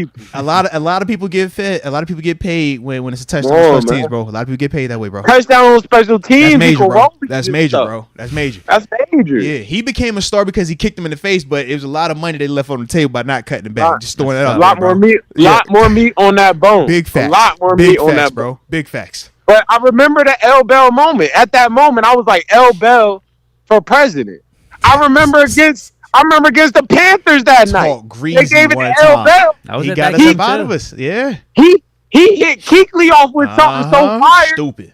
If he had a 4-4 in him, it's touchdown. That was his. That was definitely the knock. He had that. That he was had the only that was the knock. knock. That was the knock. He ain't had that extra juice. I was there when we went. I was there when Steeler Nation took over the stadium in San Diego. Big facts. We Big had game. to The score to walk get out off. the building. The walk off. Let's go. Come on, we had to score. Oh They my went. God. They They went hated us. Wildcat. Give it to L Bell for the game, and he got him out the stadium. Like L Bell to me is probably on. TG. Oh my God. I'm so glad you brought it. That's the bro. You remember Come that on. Blake got the pick with the in that game? pink glove. Yo. I'll never forget. That's when the mismatched gloves started. Come on, I'm an literally, L Bell guy. I was literally just talking. I was like, yo, I mean, when Elbow broke out the mismatched gloves, and I'm like, yo, this is kind of different. But he I'm made an it L Bell dope. He guy. made it so dope. Yes, bro, you right. Yes. Bro. You know, I'm an Shout L out to Bell L guy, bro. Ring the man. bell. Like, and he got Yeah. his and his catalog better than AB's catalog, right? Wednesday, Shrimp Bayless. I didn't do all that. Come on, man. Wait a minute. Come on, man. You just said That's you're an a lot. L Bell guy. I'm still waiting for Elbow to drop a good that's- song. That's crazy. That's I was talking about on that field. That's a lie. That's a Wednesday. lie. Every day's a Wednesday. What are we talking Put about? that- Shrimp Come on, when that Bayless? put that when you put that on, Shrimp Bayless was a Shrimp Bayless was national hard. diss track, bro. That's when First Take was First Take. That's when it was. That's when it was the OG. When it was Stephen A. and Skip. Like, come on, bro. But you gotta think that's when he was doing the L Bell point. It was different then. That's when he was pointing out first downs for us. You know, jokes are a little bit funnier. You know what I'm saying? The joke is a lot funnier when you do it. The joke's a lot funnier when you point out first downs every 2 carries. We ain't seeing the first down, so I get you. Yeah, fair enough. The music ain't jumping as hard when you ain't pointing. Yeah. I don't want to win again. No. You with me? When I do it, then I gotta go, and then I'm with you. I see what you're saying. Come on, man. Big auto-tune guy too. Hey yo, whoa! Don't take a shot at auto-tune, man. Nothing wrong with auto-tune, man. No, kind of like T-Pain style though. Oh gosh, man, and we've had this debate on this show as well, man. Nothing wrong. We not gonna slander the auto-tune. All right. Shout out to L Bell. Shout out to L Bell. AB giving you raw sound. It's different. He just got better beats. All right, he just got better beats. But catchy choruses. The lyrics on L Bell. Have you listened to the lyrics though? Have you listened to L Bell's lyrics? L Bell is definitely a better lyricist. Okay, so what we talking about? One's a swag rapper, one's a lyrical rapper. All right, it's like Big Boy and Three Stacks. One of them can turn up a club, and one of them is just good music. One is Big Boy, one is Andre 3000. All right, both of them work. Just depend on what your preference is. All right. L Bell's more in the Wiz Khalifa categories anyway. He's over there. Ain't nothing wrong with that either. Now, are you foreshadowing? What you trying to say with this? I'm just trying to check what you out, man. What you trying to say with that one, man? I'm just saying he's more like. Are you saying like literally because we know what he also said? Literally. Yeah, I'm just more talking about. He's talking about the cushion cologne and stuff like that. Ain't like, nothing wrong with cushion cologne, cushion orange juice, cushion podcast. You know what I'm saying? Like it's a vibe, bro. It's different. Yeah. It's different.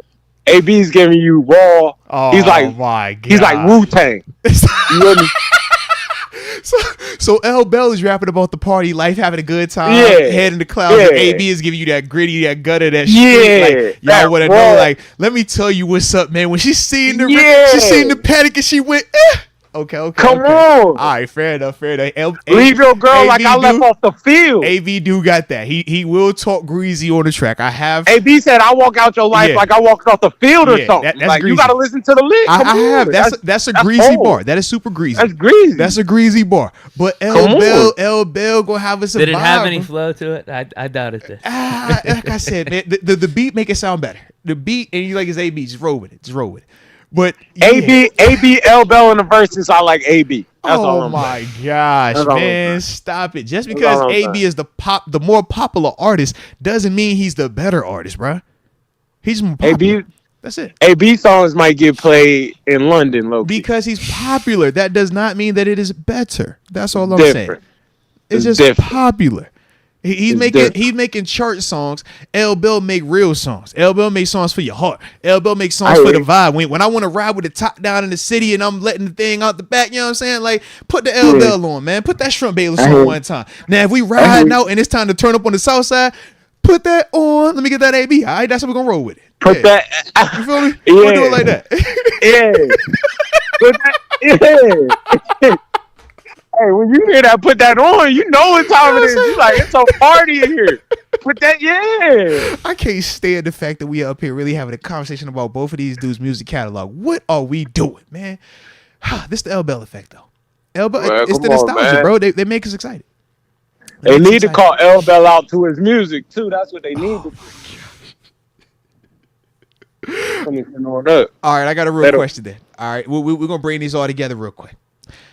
So, Deke, you said no to L Bell preseason game, right? No. I'm open to the Bills game, though, if we want L Bell to come out and cook them up a little bit. I'm open to that. Leave that era in that era. This is the new era. We're not doing that. So, next question then is... Let's not make the show about Le'Veon Bell. Let's make this about the 2023. Hold on. Can I say something? Wait. I got the next question. Walked into this. You know where I'm going. You know where I'm going. What? Did he just say leave that era in that era? Uh-oh. Yeah. Oh. And this is the same person that said, bring back Ben as the third quarterback. Different circumstances. Absolutely different circumstances. I know he didn't just say that. Whoa. Hold on. Okay, hold on. Leave that era in that era then. No. We'll bring up apples to apples here then. All right, here we go. If Najee Harris and Jalen Warren go down with injury, I wouldn't be opposed to calling up L Bell. No. Yeah. No. What? Time You out. don't see these boys in the Hold XFL? on. I'm confused. Wait, why not?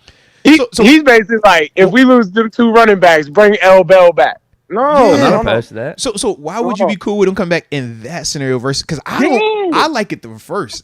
I like him in a preseason. If Najee and Jalen No, go it's down, just- it's I don't just want the to same call theory I L. brought Bell. I up want to with call Ben. like somebody like. It's the same theory I brought up with Ben. That's if Mitch and Kenny go down, we have them out for long term, rest of the year, right? Playoffs and whatnot. That's when you bring in Ben. So I'm saying the same thing. Najee Harris, Jalen Warren go down. All right, maybe you make a call for Bell. I don't. Whoever's out there. I mean, he's someone to consider. Would you really? Would you be happy if L. Bell was the one? Who else is out there? I mean, he might actually be a serious candidate. No. Bro. What? You don't see these boys running in the XFL, the USFL. Oh man, It's somebody from college running. That's done. Yeah. Either way, that's either done. way. Either way, maybe Bell wouldn't be the best solution. Because I would rather go Zeke versus L. Bell sure. if I'm Okay, picking between them yeah. two right now. Whatever. Yeah. But all I'm saying, my main thing is the Ben circumstance is different than Le'Veon Bell playing in a preseason game and potentially giving him snaps and whatnot. Yeah. I just see it as different because Ben would be the best quarterback option. See, I think you can make a case for that one. Yeah. I just don't see the case for L. Bell, who, when was that? I'm just trying to show you the comparisons. Yeah, I'm trying to show you the comparisons at least. I don't see either one of them going to try. Oh, Lord. Huh? He said neither one of them going to try. Ain't neither one of them going to trial with that. Like, no. In fact, quote that tweet.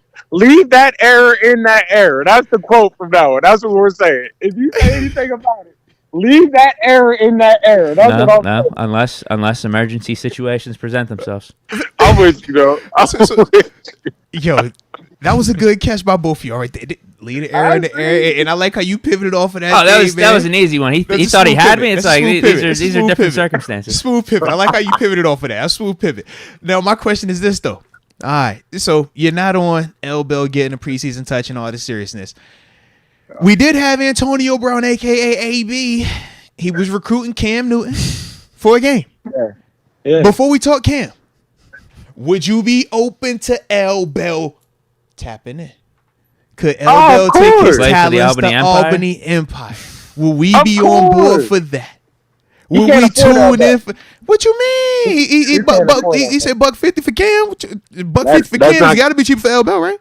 Come on, L. Bell just knocked somebody out. Man, Cam got an MVP. Cam was more current on the roster than L. Bell, if I remember correctly, right?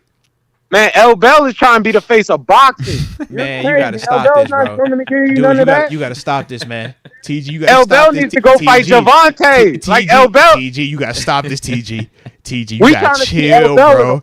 No, we are not. No, we do not. We want to see that on. No, I want to see that on the undercard of the Bud Crawford and the Earl Spence fight. I want to see that the undercard of it. As the first fight on a 5-fight undercard. For you, L. Bell, if you listening, man. I want to see you as the pre-fight of the Earl Spence Bud Crawford fight. Before it goes to pay-per-view. He's on the ESPN fight before it goes to before the pay-per-view card.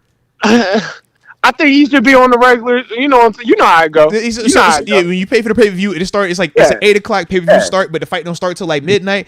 He's the 8:05. You get those three fights before the fight starts. You right. I'm with you. Everybody's sitting in the first 3 rows. All right, friends and family section. Friends and family. Everybody in the first 3 rows. But he could be the third fight of it though. Oh my god!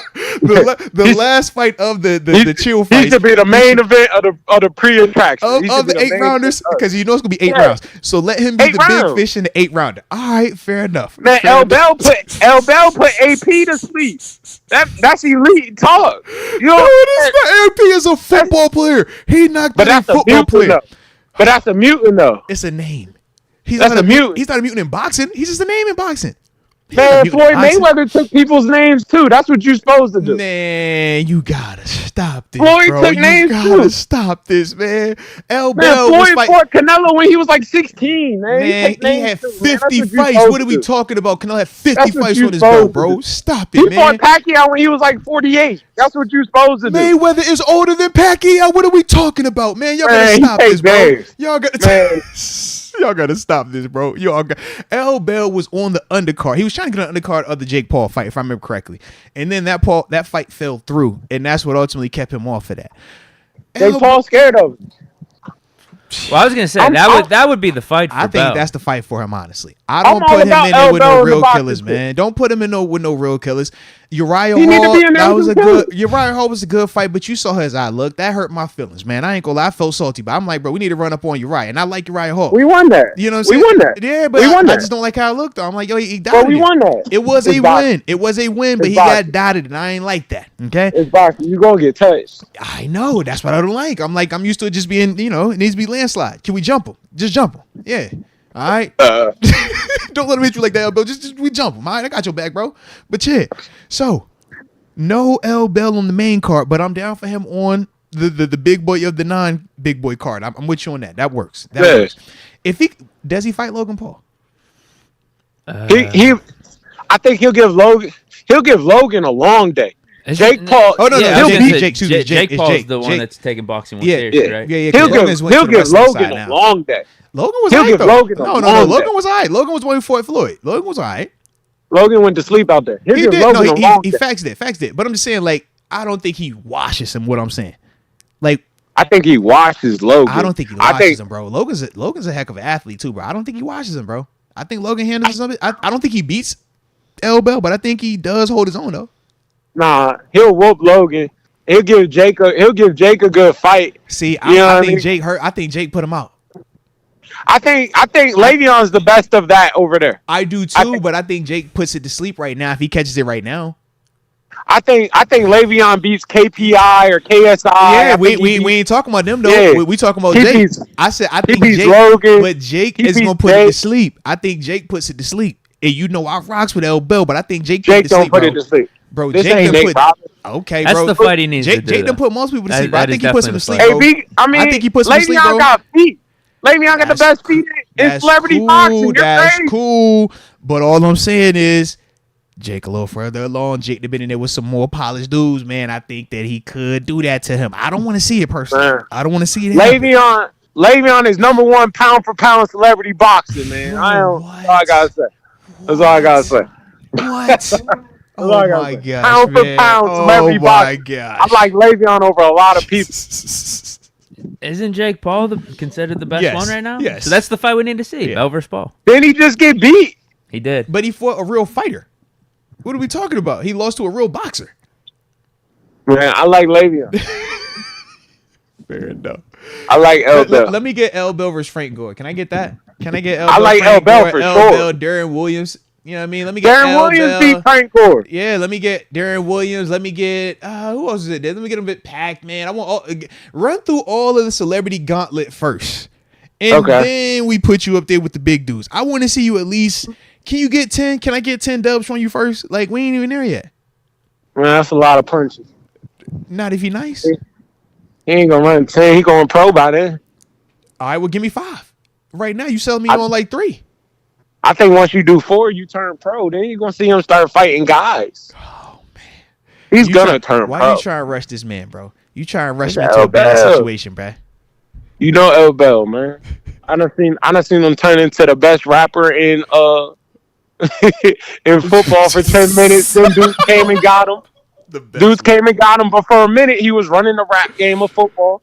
I done seen him turn into this boxer. I'm an L Bell guy. That's my guy. That's my guy. I done seen it. That's my guy.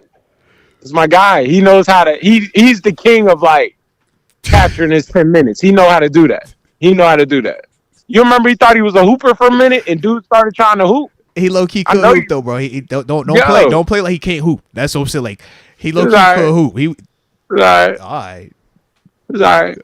But you remember then it became a fad though. Like it did. Everybody wanted to hoop there. Everybody hooping. Football players trying to hoop. Who's the best hooper? Right. You remember that? Yeah. Like I do respect that. He's quick to jump to a new fad. He'll set a trend. He'll blaze a path. Absolutely. And he'll be elite at it. Like to me, I think he's the best athlete celebrity boxer right now. Athlete celebrity boxer. I didn't even want to know. I don't even think that's a hot take. He's just got to fight Jake Paul. And yeah, it might be a close match. Jake is the big fish right now in terms of the celebrity boxers. So if he beats I think he'll put Jake Paul down. You said who's he worse than? Yeah. You can make a case for KSI. You can make a case for that. You can make a case for KSI. You can make a case for Logan Paul. He'll put Jake Paul down. Shoot, some of these MMA dudes, we already seen the Uriah Hall dude come over there and beat him up. Are those guys considered celebrity boxers now? Well, they're doing boxing when they MMA dudes, and when we talk Jake Paul's record, it's like he beat up MMA dudes. Yeah. Yeah, so that's why I'm like, Yeah, I kind of look at they all the celebrities, yeah, because they're not like full-time boxers. So I can't say that Bill's better than the Uriah Hall, who I just seen Uriah Hall put the hands on him in the celebrity boxing vein. Yeah. Oh, did he beat Bell? Yeah, he dotted him up. But I Bell didn't know survived. that. Bell survived. He survived, so that's what we say he won. He won. He didn't win the fight, but he survived the fight. He didn't get knocked out. Like he fought it. Like, and it was a good fight. Like Bell had some moments where he looked all right. Okay, so TG's take is a hot take. Yes, that's what I'm trying to tell you. Like Bell got beat up, bro. Like Bell's face. I'm like, he won that. Man, it was a moral victory. It was a. We thought you were gonna get killed. We thought you were gonna get knocked out. Uriah Hall is a UFC great. Like people talk about Uriah Hall as a killer. And all y'all did was just punch, and you made it out of there. You survived multiple rounds. You even got some punches in on him. That's why TG says it's a win. That's why he says it's a win, bro. That's why he won that. That's not a win, bro. That's a moral victory, bro. That's a hey, you did really good, man. Your mama's gonna be proud of you. That's one of them ones. That ain't a you got a W in the stat column. That's just a hey, man. Maybe this could be something for the people, man. It's a movement right here, man. You actually got a chance in this thing. Lomachenko didn't beat Haney, but it's a lot of talk about it. Haney, it is a lot of talk about it. It is fair. It is. But you saw that fight too. You saw that fight. That fight wasn't even. I watched the fight. I bought the fight. That fight wasn't close like that. Bell Uriah Hall was not close like that. Don't you play? I thought it looked just like that. It absolutely did not look like that. I thought it looked just like that. What are you? I thought it looked just like that. Maybe he was watching different fights. I thought it was just like that. Hey, maybe he was watching different fights, bro. I thought he was landing a lot of, lot of body shots. Yeah. Uriah landed head shots. That's why he looked different. What in the world, bro? What in the world, man? Yeah, I thought he won that. All I'm gonna say is this, man. When I looked at Bell's face after the fight, it did have me sad. That's all I'm saying. Loma's face after the fight was dotted up. No. But Loma definitely Loma hurt. We saw Loma hurt him multiple times. We're not gonna do that today. We're not gonna do that. Le'Veon touched him a couple times. Touching and hurting are different. He hurt him. How he hurt him? He hurt him. Couple body shots. Couple nice shots. What? Nice jazz. Hey TG, nice jazz. I gotta check your TV. I don't know what TV you be watching these fights on. I don't know. I know everybody be coming at your phone service every once in a while. I don't even be tripping on that. But I'm questioning your TV right now, bro. Are you watching on like when you got one of them like small little TV titches with the I thought Le'Veon held his own. I bought the fight. I'm with. Was you watching that fight? You was watching that fight on that little like 12-inch TV. You know, they sit in the kitchen with the little antenna and the little knot. You had one of them, bro. The Batuzzi says he was watching on Wii Sports Boxing. That's what it had to be, bro. Like, what was you? Was you on like your phone and it was minimized in like the corner? Y'all feel like he got beat up though? You feel like he got beat up out there? I'm not saying he got beat up. But I am saying he got lost. It was a clear, like, if we were watching this and this was not professional, we'd be like, yo, our boy got beat. We would have been like that. We would have been wanting to jump in. I had it 118, 115.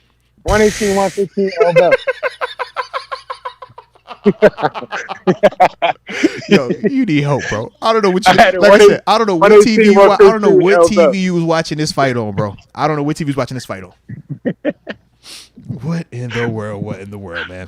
118, 115 bro. That's how I see it. It was a tight one. All good. All good. All good. All right. I did have something else I need to talk to you, though. And me and Deke didn't get a chance to talk about this yet, man. But we've all reacted to it in some way, shape, or form. We've all seen some of the headlines that did take place from this thing, and we just got to all, in the moment, we're going to talk about it. Your boy KP8 had a little scenario, man, where he was involved with a little bit of a, car getting taken with playbook. Snafu sort of scenario, man. I seen that.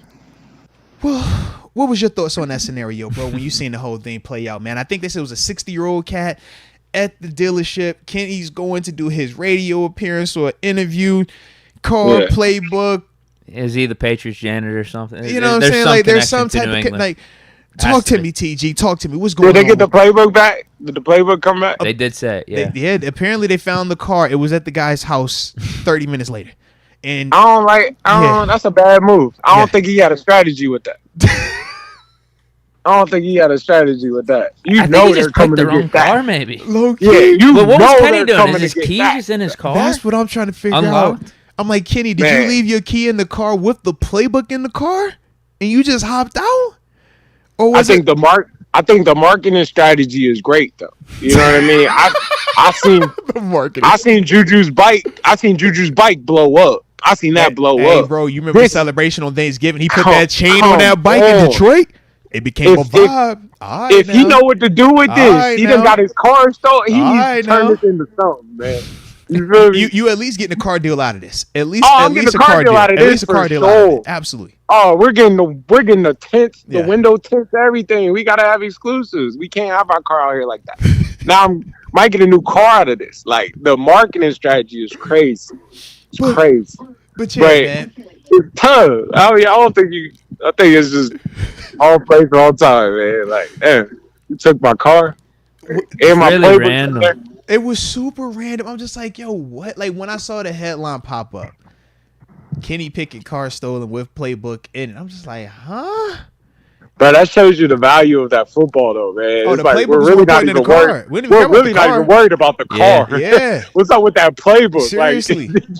Here's the problem, though. With technology these days and smartphones. Yeah. Does it really matter that the playbook's in there? Because you could just take pictures. You could have taken all of it now, yeah. Based off the report on this guy that stole, I don't think he was doing anything. I just think it was like an honest he just went to the wrong car. Right. Which I still have questions with that. I'm like, that's just crazy in itself. What car did you walk into, buddy? Like, what was going on? Yeah. It was just a lot of loose ends around this, man. A lot of loose ends. I show you the humbleness of Kenny, man. Respect. I think it show a lot of positives. Like, man, I got a car that you could confuse your car with my car. You know? Like, I'm a man of the people. I don't mean to be like that, but you know. Like, I'm a man of the people. If you I don't think you're my car confusing with your car. Yeah. Your car and 7 car is not getting confused. Your car and AB's car is not getting confused. Big facts. Your car and Martavia's car aren't getting confused. Big facts. You gonna see that now. Big facts. You ain't gonna mistake that one. Yeah. I think it shows his humbleness that, man, I got a car that could get confused with your car. You know what? I kind of like that outlook right there. You with me? Like, I like that right there, man. We should all strive for that. We're man. Not seeking. It sounds comfort, like a backhanded compliment, but at the same time, I do like it. I like it. I like what TG's getting at there. It is for a fact a backhanded compliment coming from TG. That's what we gonna roll with. But I feel like he's right. Maybe that's how you want your quarterback rolling. It is pretty cool. He's not above anyone. It is pretty cool. It is cool, but this is definitely a backhanded compliment from TG, man. I'm just letting y'all know, do not let this man fool y'all. He's pulling the wool over your eyes. Do not go for this. I might keep that take around for myself. I think it's respect that he has a car that's the same equivalent to something that you possibly could have. I think that's you, bro. I think that's respect. Why you being like that, bro? He's like, I think that's respect. The starting quarterback of the Pittsburgh Steelers, missed the first round draft pick. First round. He drive first what you quarterback drive. First quarterback took. It's kind of like when LeBron did that commercial. You remember when LeBron did that commercial with that Kia, and everybody was like, "Oh, LeBron drives a Kia? What?" And it was like a big ordeal. He's like, "Yo, look at me! I even drive a car like you guys." That's the approach he's trying to take right now. That was the Jordan Shoe campaign. Yeah. Be like Mike. I'm just like you guys. I think this is equivalent to Ocho Cinco eating McDonald's, man. Like you're a man of the people. You're a man of the people, man. Respect. He's just a guy. Just one of the guys, man. You're just one of the guys. I know this is a backhanded compliment, but again, I do actually like what TG's saying here. I think it say you're a man of the people, man. I'm not above but equal. Question. Can we mistake Gino's car? Oh, not 100 million. Oh, I was just checking. No. You talking about the first ghost or the new ghost? So does Gino have to take after Kenny though? Do you like Kenny's approach better than Gino's? Should Gino downgrade the car? Downgrade the whip? No, that's Gene. That's Gino for hire. I didn't know if that was bad for the brand though. You know, I just felt like you made a great above case. All the other Seahawks. Yeah, or he's above the city of Seattle. 12. Is he bigger than the 12? You're making it sound like he's bigger than the 12 because they can't mix up his car with the average Joe's car. I'm just saying 100 million don't make you average. Like that gets you out of general pop. What does a first round draft pick get you, man? Man, What are we that's why I talking say about? it's respect. That's It's not humbling. average. I'm about to say, yeah, That's not average. Yeah. I know that's 25 guaranteed. Oh, okay, yeah. We call that the upper room. Yes, The indeed. upper room. Yes, Yeah. indeed, baby. Yeah. You know what I mean? I'm sure the OG didn't think he was getting in that Porsche, thinking it was his Porsche. You with me? Or Fair you enough. with me? Yeah. Fair You enough. with me? Fair I'm enough. sure he didn't walk outside. You bring up a good. Yeah. He didn't walk outside and see the G-Wagon and be like, It want this the is big boy. mine. It want the big boy Benz with the curtains. All right. No. Okay. No. You with me? But what if it was an Explorer? Could have been Explorer blacked out. That work? Man, it wasn't blacked out. Oh, all right. It was Fishbowl. He in the Fair Toyota from Pitt. He's still rocking the Toyota from Pitt. I respect it. Yo, But I think that's dope. That felt so slanderous the way you just said the Toyota from Pitt. No, I wasn't saying it in no negativity. Deke, I'm saying he's a man of the people. If you were here, you can see Deke laughing right now. I don't know me and Deke, the way you said the Toyota from Pitt with extra emphasis on the you extra emphasis on the second T. You was like Pitt. It's like, man, wait a minute, bro. What? That was real pointed right there, man. I'm just saying, he a man of the people, man. I think it's respect. Okay. Respect. Shout out to that respect. Respect. I am not with you. No, don't bring me in on this. What you doing? I know what you doing, man. Let me say it like this. Let me give you a I am not a part of this, man. I'm innocent. Let me give you an example. Kenny, I'm on your side, Kenny. I'm just throwing it out there, Kenny. I'm on your team. All right. I'm with you. I know. I think somebody with that don't have a ride home, I think he'll give you a ride home. Huh. That speaks volumes. If you're on that team, if you know. If you know. A lot of people. Deep. Hold on. Let me break it down because everybody in the audience doesn't understand what's going on. I think TG. He might have said this on the podcast, but I know what you're talking about. Or maybe you told me. I don't know. I know exactly what you're talking about. So going to the practice facility, it's a strip. It's a nice long sidewalk, but it's a long walk from the main street to the actual facility. Now, you see all the young guys, man, because they put you in the hotels in the area. All the young rookies, new free agent signings, they walking it. You see it every day, morning, afternoon, they walking. Now, you don't see a lot of cars stop, but everybody's going to the same place. A lot of people drive by. Yeah. You might even honk like, oh, what's up, partner? I see you, baby. It might be 8 minutes to the meeting. You might hit them with, you better hurry up. Hey, bro, you about to be late. And they'll just keep driving. Like, that's a real thing. I promise it's legitimate, okay? So, it might be raining outside. Oh, you better for a fact, bro. It's TG, one of them guys, because he leave a lot of people. TG them pass, a lot of people walking. Maybe I don't know this story. Yeah. Plenty of people walk on this strip. It's like a mile walk from the main road to where the facility is. Everybody, like a lot of people, I'm a nice guy. I've actually stopped to let a person in the car before. I done put somebody in the car before. Get in, bro. But you see how singular it is, right? We've driven this road like 100 plus times. It's singular. It's like I might stop for one person. Get in, bro. Just one time. Like, all right, come on, bro. I got you today. Other than that, bro, don't do this again. You know what I mean? He's saying Kenny is so down to earth though. Kenny is such a nice guy. He might catch you from the cafeteria like I got you. You need a ride, bro. I got you. Like that speaks volumes. Quarterback. No. I've never seen that from my quarterback when I was in Pittsburgh, and that's not a shot at 7. But now don't give me that. Don't you give me that one? That's not normal. That is not normal. That is for a fact not normal. Not at all. Boy, beat that horn at you. What? Hey, might not beat the horn at you. Might just turn on you. Might hit you with the get out. Hey, you blocking the entrance, bro. Like he might hit you with that. Like what? I don't know you. I've never seen you before. What? Never seen you before.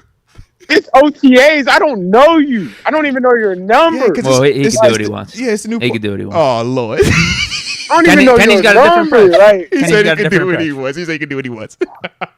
What number does he wear? And he might be an offensive dude. I don't know your number, bro.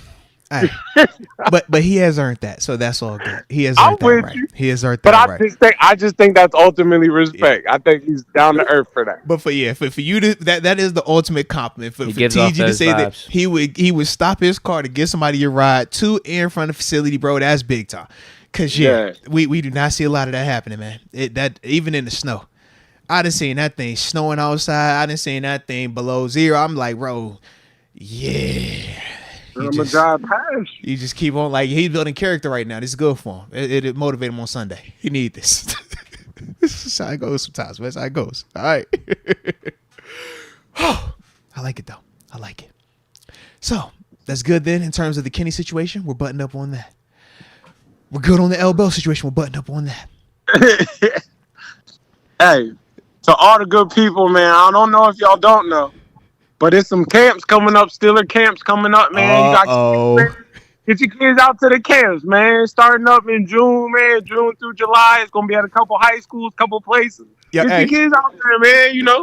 The Moats to be out there. Hey, y'all know I'm out there, man. Y'all know I'm in the city, man. Y'all vibed out, man. Shout out to TG promoting these Steelers youth football camps. That's how y'all know TG's excited. TG gonna be there? That's how you know he's gonna be there. That's the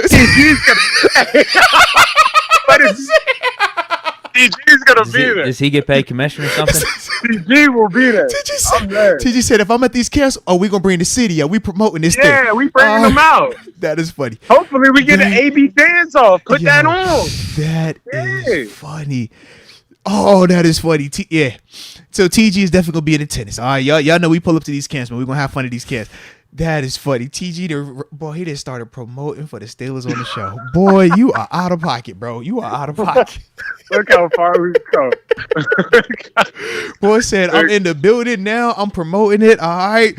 Yeah. Next thing, we trying to change his name. Steelers presents TG. Steelers and TG presents the youth football camp. It's gonna be that next. Watch. He gonna start getting naming right and some. Just get some Steelers Terence Garvin youth football camp. It's gonna be something like that, man. Okay. Those flights. We'll figure it out. All good, man. But as always, bro, we definitely appreciate you tapping in with us. I'm about to say, I feel like I had everything buttoned up on here. Did you have anything on your end, man?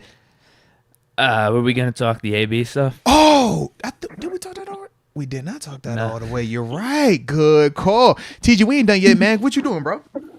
Man, I'm just, chilling. All right, good. But say, yeah, we ain't done yet. Because what happened with AB? Give us your explanation. You told us he was gonna play. Yeah, he promoted it. The tickets were sold. Please don't defend this. 2,000 plus seats sold, higher than average. Promotion still took place. For those that do not know, all those tickets were bought to see. For those that don't know what happened, Antonio Brown, the owner allegedly of the Albany Empire, stated that he was going to be playing in the game May 27th. He had promoted it for multiple weeks in advance. Tickets were sold, 2,000 in addition. Day of the game, he does not play. And he simply says that his physical did not clear. And this is the owner we are talking about. And we've all could have overrode it. He could have overrode it, along with the fact that the commissioner confirmed that. And from personal experiences, we also know it don't take 3 weeks. It don't take a long time to have your physical cleared. You can get it done in a day. What are we talking about? So, yes, we do need to hear from you because you told us that he was going to be playing. You said this was a great idea. Did we see him get dressed in the day before in the practice? Did y'all see that? I ain't see nothing. I don't know. There is a picture out there. I don't know what you're talking about. His picture's out there. He had the equipment on. It wasn't on game day. It wasn't on game day. I'm going to tell you what happened. I'm here. The physical didn't clear in time. It's like that sometimes, man. No, it is not. No, I do not know it being like that. No, I don't. The commissioner said it wasn't bigger than him. The commissioner said he could have. What are we talking about, man? Yeah, the commissioner said we're unhappy with what's going on up there in Albany right now. He's not a fan of the situation, man. Tell him to come. Tell him to hit me. Tell him to hit me. I come through from running back like I did in high school. Tell him to hit me, man. If Cam's there, how much money do you need? Are you just pumped to be around the hype? If he give me the 150, I'm out there tomorrow. Whoa. No, I'm saying if he gets Cam, does your number go down a little bit? Yeah. No, he got to give me the Cam number. I was about to say, because if Cam go for 150, I'm just like, bro, what you going for, bro? I need 150. Oh, all right. I'm about to say, because last time you stepped out on that field with your market, that's what I'm saying, man. I need 150. 150, Come on, you got to keep your market. You got to keep it high. You got to keep it high. It is what your market is. I'm telling you, bro. You better say it right. Come on, this could be a legacy play. You got to think about your legacy. Getting some handoffs from Cam. He said this the legacy move. You and Cam and AB. Oh, Thunder and Lightning with AB. Oh Lord. I think you got to drop that number. Hey man, I think I need the same thing Cam get. I need his same deal. 150 per. Bro. I'll be out there for a couple games. Is that in the budget up there though? I don't know if they're selling like that. Is that in the budget? I'm just saying. You got to think.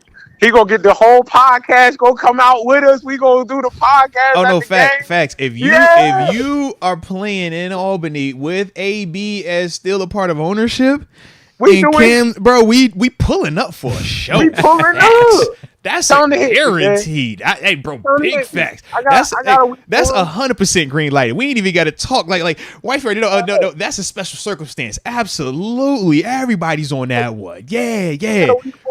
Don't give me that Cam contract. I'll get out there. Well, we figured that you probably got an easier line of connection to AB. All right.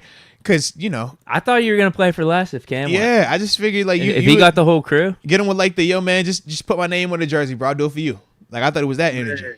And then you call up L Bill, y'all split carries? I don't know if my I don't know if I'll pass clearinghouse for the free, bro. I don't know if I'm gonna pass my medicals for the free. Like we gotta work that out. Not for the free. I'm not gonna pass my medicals. Hey, yo, the paperwork got hung up, bro. If it's free, the paperwork got hung up, bro. The paperwork got messed up. Hey, you know how that go, bro. Yeah. You know how that go. Either the check clear or the paperwork ain't work out, man. It's one or the other, though.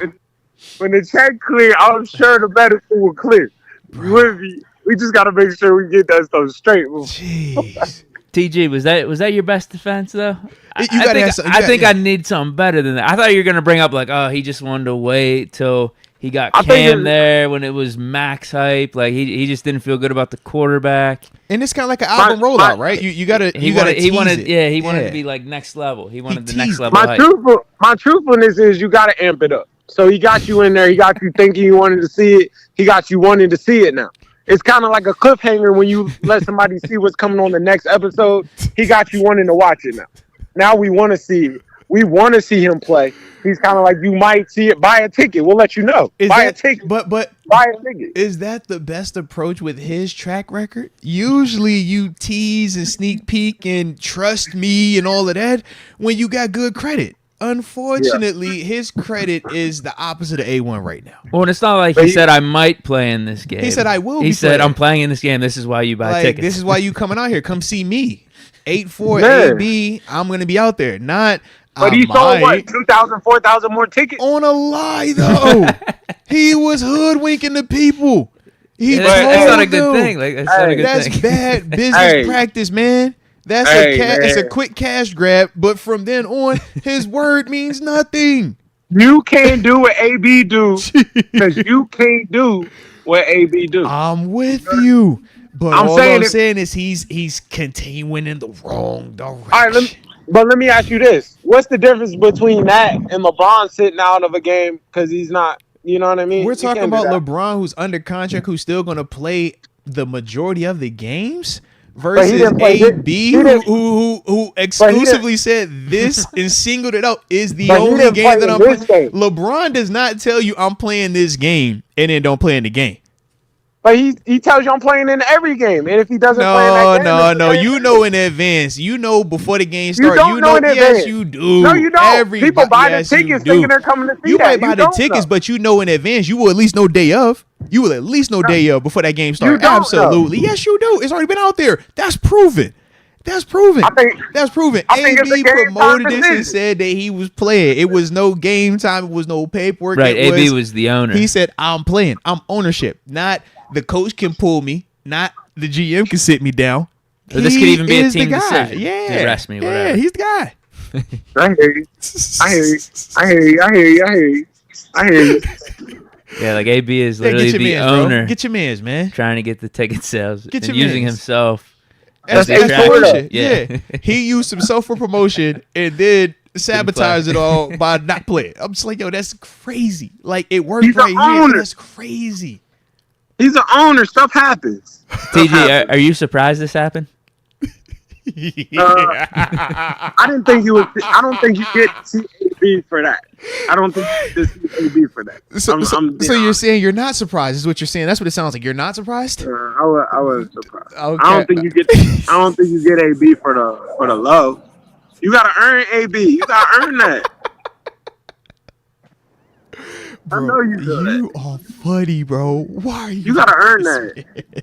You gotta earn that. You don't just get ABs. ABs. But he's the owner. So He's still AB though. But he's the owner, so he's doing. When you own it, you gotta do that type of stuff. I guess. He's still AB though. He's still A4. I'm with you, bro. I'm with you, man. Still I'm with you. It's still A4. They never forget. All right. So to wrap it up though, do we see AB play in a Albany Empire game this season? If he gets Cam. That's if he doesn't get Cam, he's not playing. Okay. I don't think you'll see him play though. Like you might. Let me more say you might get I don't know. The next stage you'll see him dress, and you might see a play or two. You're not gonna get what you're looking for. You're not about to get. They're not about to put pads on AB for like. I don't mean to be disrespectful, but like 150 and 200, like that's AB. This AB that was making 700 a check type AB. That's what I'm saying. Like we know what that looked like, and we didn't see that. It's like, hey man, you gonna walk out there for that now? It's still same risk, and that's the combo I had with you last week. I'm like, it's still the same. Like, but I think you'll see him for a player. I think you'll get a couple plays out of him. He'll go deep on you and be done. You know his first route's a deep ball anyway. He'll go deep on you. Well, some people are saying AB's concerned that the owner's not going to pay him. Like that's why he's. Hey, bro. That's why he's not playing. No, he's going to get paid. Ownership definitely going to pay him. Yeah, they're going to pay that. You got to be careful with the owner over there, man. I heard that owner be jank with the money, man. Nah, I like that owner. I'm all right with him. All right, because I heard some stuff, man. It's just been some smoke around his name. I don't be knowing sometimes with that owner, man. Man, all owners, it's problems around ownership from time to time. All right, fair enough. Hey, man. Hey, owners definitely get active. We know that. Absolutely. Washington had problems. We've seen. We've definitely seen. Yeah, come on, man. The team. He sabotage Kirk. I'm with you, bro. I'm just saying, man. He's making it better than what he found. He's bringing up the enthusiasm. We didn't even know about the Albany Empire before that. Facts. Now we're all about Albany Empire. People want to go see that. The ticket sales are going up. People want to see that. This is exactly what America needed, huh? People want to see that. Every week, every Monday, I'm clicking to see what Albany Empire did this week. I'm like, did they win? And I know you feel me. I know you're doing the same thing. We're all clicking to see what they did. Do not say we are doing this. We are not on this boat. It's no we. It is you. You. We're trying to see what they did this week. I don't even think I believe that either. TG is our college football and random league correspondent. That's what it is. He pull up on Arena League, USFL, XFL, Canadian, NFL, Europe. Like he got it all. All right. If you need a guy, TG, if it's football being played, TG gonna find out. TG gonna see if there's a guy there. I'm convinced, bro. I'm convinced. Canada, all that. What we doing? What we doing? What we doing? Why are we doing? Oh my God. We said bring L. Bill back. Keep selling us on XFL running backs. You see the way these dudes running that ball? This TG. This TG, bro. It's TG. It's some running backs toting that thing. Like, don't like. I'm just saying, running back. I read the Christian McCaffrey article, the interview. I kind of watched it, and how he was talking about like how running backs are undervalued, and he made a lot of good points that like they do create mismatches. They do create certain problems for D coordinators. Yeah. It's some running backs you do got to stay up at night and get ready for. Facts. But the position is a position that you honestly can stick a receiver that didn't make it at receiver back there and try to just seen that. Yeah, we definitely seen that. You can stick certain pieces there and get you an elite running back. Yeah. So to me, that's why I'm just not on the L Bell as third back. Like I'm like, you can find a young guy that's hungry, that's running really hard to come be your running back. Yeah. You feel me? Nah, you respect on that, man. I do like it. I like it.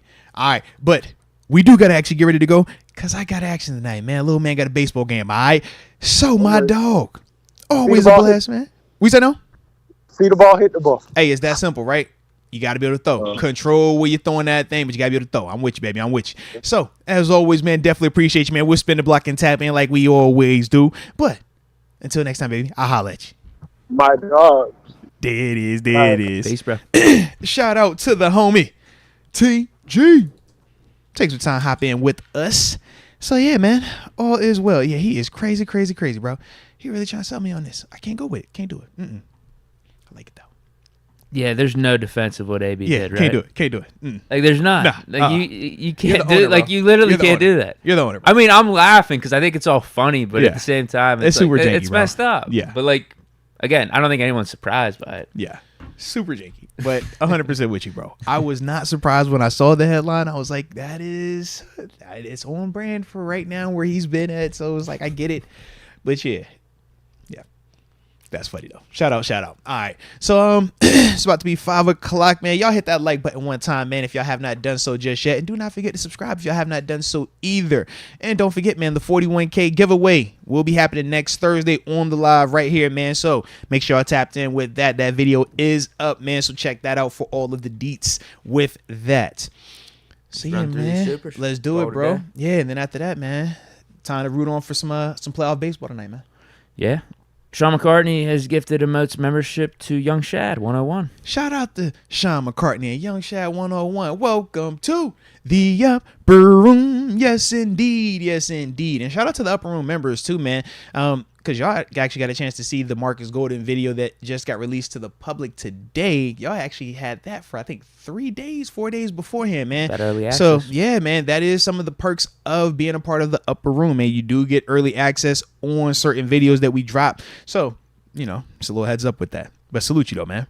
Javon Kinley says, stream on Twitch tonight, my love. He's on you, right? He got me on you. I guess so.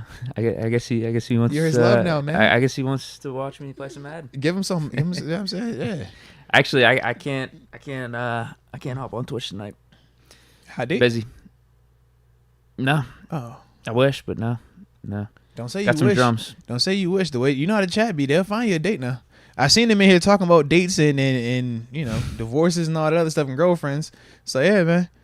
Just know, if you're trying to find something, they will find you something. There's some drama in the chat from time to time. Yeah, absolutely, man. But shout out to Javon Kinley. That was his first super chat, so we do appreciate you, man. I might be able to hop on tomorrow. I might be able to. Madden's kind of in a weird spot. It's just Madden 24's around the corner in a couple months. So it's that like in between. EA, Madden and who works for them, they're pieces of shit. So like they'll just stop like putting out content and like stop caring. Just because it's close, yeah. Yeah, but they actually did drop a lot of good Steeler cards recently, so I do got to hop back on. I like it. That Shazier quarterback card though, it's good. I can't stand it. Good. I absolutely hate it. And they're making an upgraded version of him in the next couple weeks. I can't stand the game. Love Shay, that's my dude, but I can't stand the game. You just said a Shazier quarterback card. He's got Aaron Rodgers release. Nope, I absolutely hate he's a good card. I think 99 speed. It's blasphemy. It's so just it kills my football purist. I'm just like, Shay is a linebacker. Put him on defense or running back or tight end. That's it. Not quarterback. All right. Daggone game. Yamong Yash, Deke Moats, y'all ever get effed up? From what standpoint? Like from a physical, like altercation? Yeah. Or I've never been in a fight. I've never been in a fight either, man.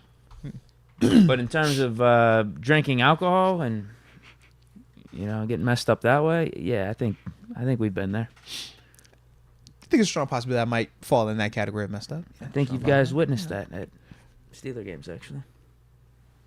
Strong. I can see a little correlation. I can see that. Yeah.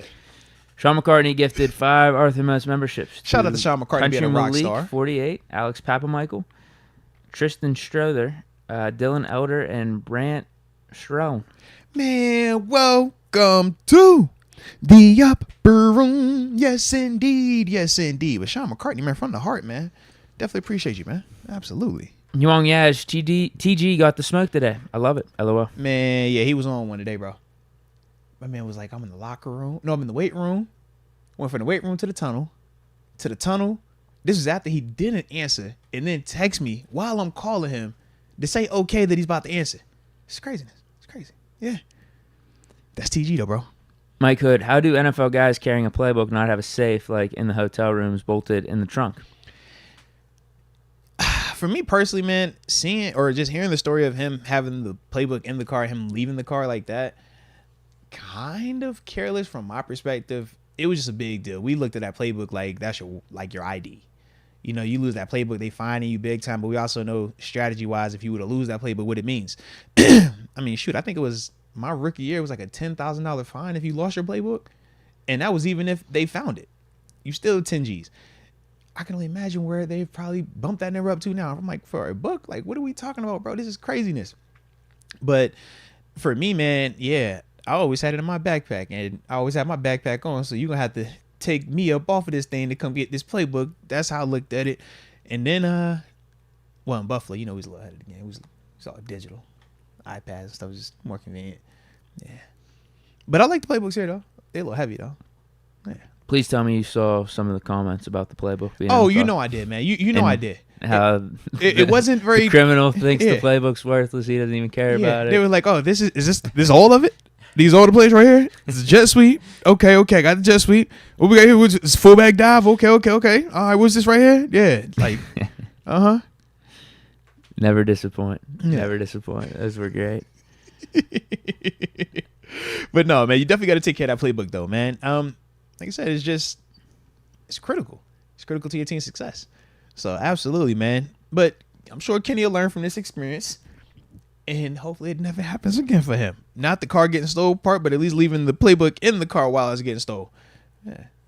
Yumong Yash says, TGU about that smoke. I love it. I guess he had a double comment, maybe. Probably. But TG, he be with it, man. He gonna whoever he ride with, you see he rides with. When he's L Bell time, he's like, yo, I'm on my L Bell. Like, he gonna ride with him. When it's AB, he gonna ride with AB. I'm like, I rocks with that part. That's why I like TG, bro. I'm like, yo, TG, bro, you consistent, bro. Absolutely. Come on here. I can't explain the pain the Celtics have caused me. That Game 7 loss was so bad for so many reasons. Hoping we pay JB. Ooh. Y'all think he'll be back? I was actually, when we were talking about that earlier, I wanted to ask you that, but we ended up switching topics. But that was the intriguing part. He's due for a lot of money if you give him the max. Yeah, because he's a no. really good. Try to trade him. That was because he's a really good player, but is he enough? Do you pay that and that be your long term? He's capped. I don't think he's getting any better. I think Tatum, there's another level for him that he could go up. I would agree. Jaylen Brown is what Jaylen Brown is at this point. I mean, he can't dribble. Like that's the craziest thing to me. He can't dribble. Yep. It's like, how are you making like these all NBA teams? And that's one of the reasons why I think his contract or the contract he's going to get reaches a certain point now, because he hit the all NBA and it hits a kicker where he can get this much more money. Max thing, all that. So that hurts the Celtics if they're trying to bring him back. That hurts their cap space. I just don't think he's worth it. I think you try to trade him and get one of these like top 5 picks. Yeah. You make a case for it. My thing is just, are you going to be able to replace Jaylen Brown's production, though? Because he is still a really good player. I think if you get one of those top 3 picks, it might not be right away, but in long term, it'll be better. Long term, yes. But we know how the NBA works. It's like you trying to win right now. Do you waste a couple of them years? Because you still got Tatum, you still got the young core and stuff like that up there. They're a good team, you but Jaylen Brown, you're not even in the Eastern Conference Finals right now. You still would need that type of production. They're a good team. There's no doubt they're a good team. East, I don't know. Yeah, I don't know if they're gonna be weaker next year either. They're a top 5, 16 if they run it back. It's just the question. Yeah. Do you think they're capped, or are they actually able to win a championship? Because that's ultimately what you're going for. You're marrying it for the next, 4 years, 5 years. They should still be able to trade him. Now his trade stock might be down after that series. Yeah. That's that playoff thing, though, man. They really, like, whatever your weakness is, it's like, man, if they can figure that out and expose it, they are going to do it. If I had to bet, I'd say no. That's my. I think they pay him. I think they are going to try to trade him. I think that's my thing. I think I can see that. Can you do the sign and trade before the draft, or I think free agency's after the draft? Actually, right? Yeah. My thing is, I don't think they move on from it, man. I think they go and pay it, keep that and Tatum together, see if they can get another piece. Yeah. Next, we got, I think, Kyle Monier again. Yeah, he says, not that I don't believe in Pat Meyer, but having Munchak back would be insane. Is a return that unrealistic? #the return. #bring home Munch, or bring Munch home, and then #sabotage7. Shout out to Coach Munchak.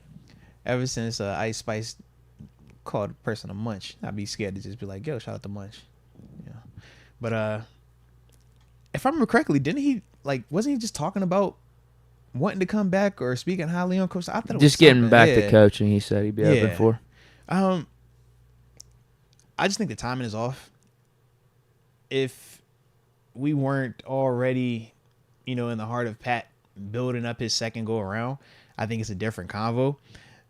Now, next offseason, if we feel like the O-line hasn't maximized the potential per se, or they take a step back, then, yeah, calling up Coach Munchak, man, it makes a ton of sense. But I just think right now, not to piggyback on Deke in his leave that era in that era, but more so just in the sense of we are in a different direction right now with Pat. Like, let Pat get his opportunity. We had success with him. We did. We could definitely like point to it too and say, this is tangible. We can see the improvement. We can feel this growth right here. So that's my big thing with Pat. I just think that, he's earned that right. Jeff H, hashtag thank you 7, there hashtag thank you sabotage. I don't know what the hell type of comment that is. Shout out to the sabotage. And then hashtag, I don't even like the thank you 7 phrasing either. And then he says hashtag Moats for president. I don't want to be president. President of the fun club. Sounds like Jeff H is taking shots at 7 right there. No, that was all love right there, man. Thank you 7. Like, yo, thank you 7. No. Oh, that's right. That's a messed up phrase. I forgot you weren't a fan of thank you 7. Yeah, they started doing that was like a month before the season was over. TG even hit you with some thank bullshit. you 7 too. Yeah. Nah, never liked that phrase. I was a fan of thank you 7. You're right.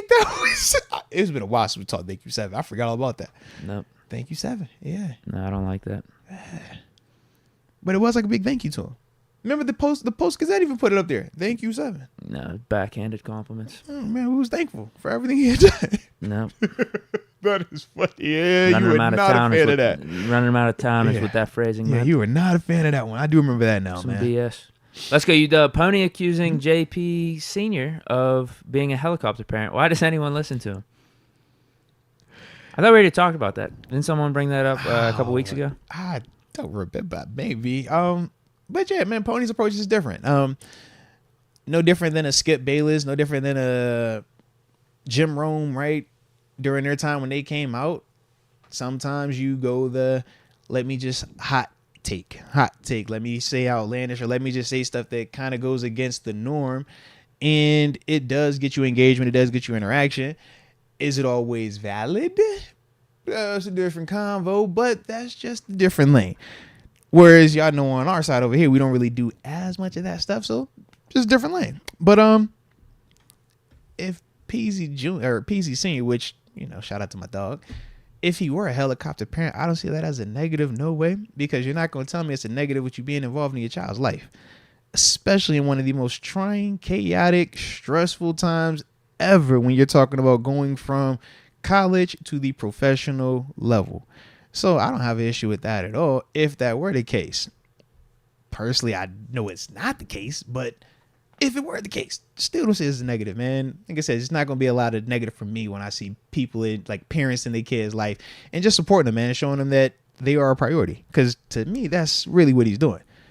And this is also why he's coaching as well, man. And, he's trying to keep doing his thing on the coaching circuit. So, yeah, man, I don't think he's a helicopter parent or anything like that. But that seems like from afar things have worked negative. out for JPJ and whatever Joy Porter Sr.'s parenting style is. Yeah, he's involved in his child's life and been like that since I've known him. And that's when Peasy Jr. was a lot younger than where he is now. And to see that relationship still as beautiful as it is, man, both them dudes growing, both in terms of the on field, but even off field, man. Yeah, I don't have a lot of negative for that, man. Absolutely, they're my peoples. Yvonne Yaj, Deke Moats, how you doing?